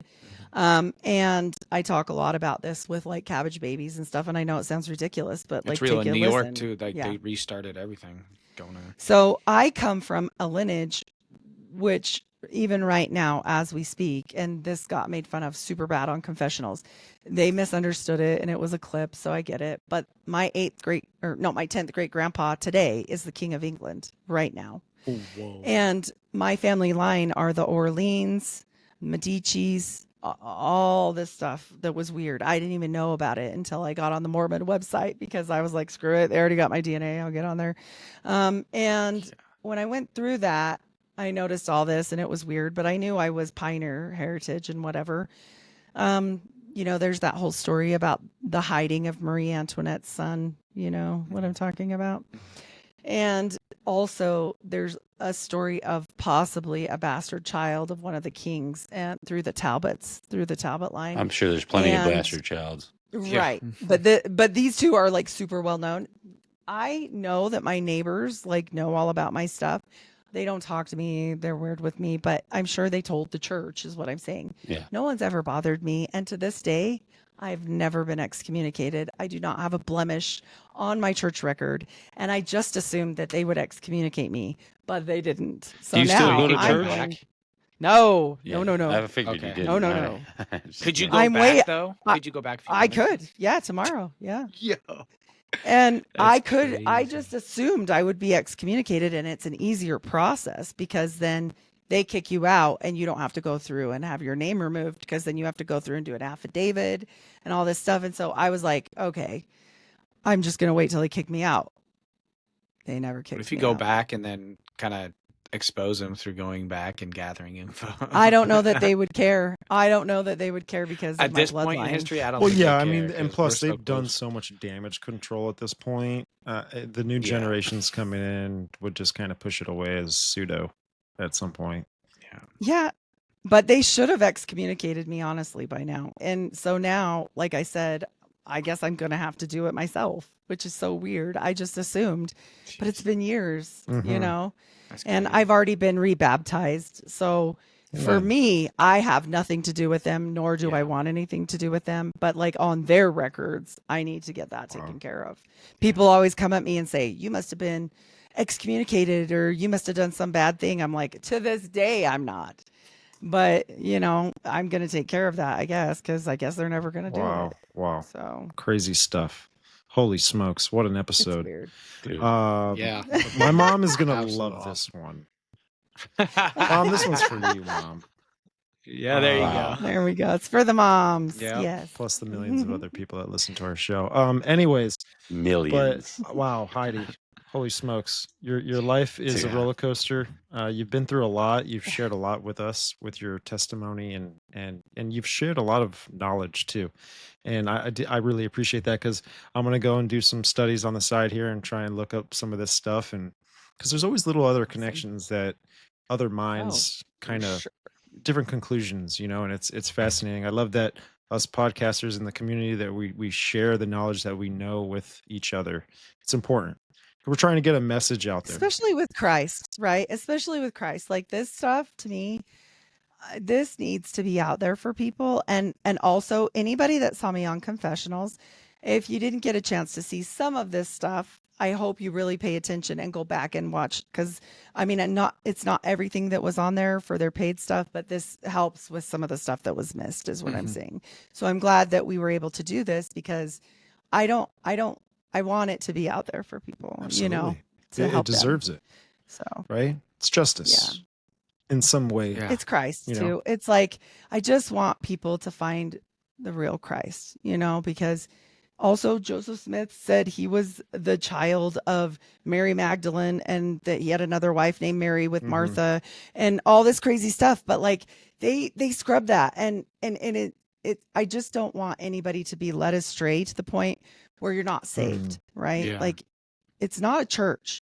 Like screw the churches. Like Yeah, honestly, seriously. read your Bible, get baptized, and know God. Like just open your heart and journal and read the Bible and have a real relationship with Jesus Christ. It will change your life. I Amen. promise. Amen. It's so Amen. funny because my mom, she showed me a short little viral clip of that thing you were talking about with Mary and the Gospel of Mary and all this kind of stuff. And I looked at her and I said, just dig a little deeper. Like I know what it looks like on the surface, and a lot of things in this life look that way. I was like, dig a little deeper. I was like, look into this, and she ended up going, holy smokes. Like, and I was like, look at the game. I'm holding her by her head. I'm like, look at the game that's being played here. Yeah. Man. Well, and they say Jesus had red hair and that he was white. So there is a Jesus. There was a Jesus, a savior.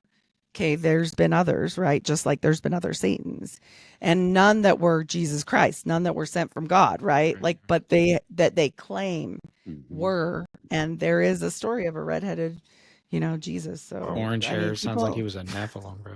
people need to know. Yeah, people need to know the difference, right? Because then if they're led astray, then what happens? I Right. mean, Yeah, you missed the boat on that one. Wow.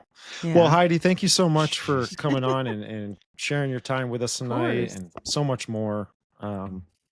This was an awesome one. Yeah. I just, Crazy. I'll pray us out. Yeah, if you yeah. want, Real man, 'cause quick, that was a lot Heidi, to real unpack. That was a lot. Yeah. for the folks still with us here, just where they can find your material and your content and all that kind of stuff. Yeah. Absolutely. Well, I'm Heidi Luv. I'm of the Unfiltered Rise. I'm everywhere podcasts are served.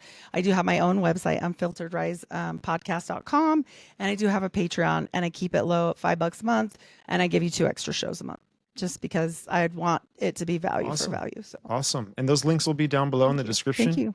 So you folks can go ahead and tune into that. Taylor, pray us out. There's a lot of All right. wickedness around. A lot of gobbledygook. Yeah. yeah.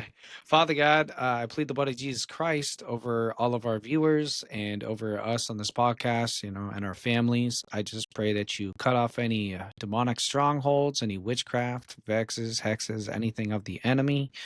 And I just pray that you just increase our knowledge and wisdom. Help us not to be deceived in these crazy times we're living in.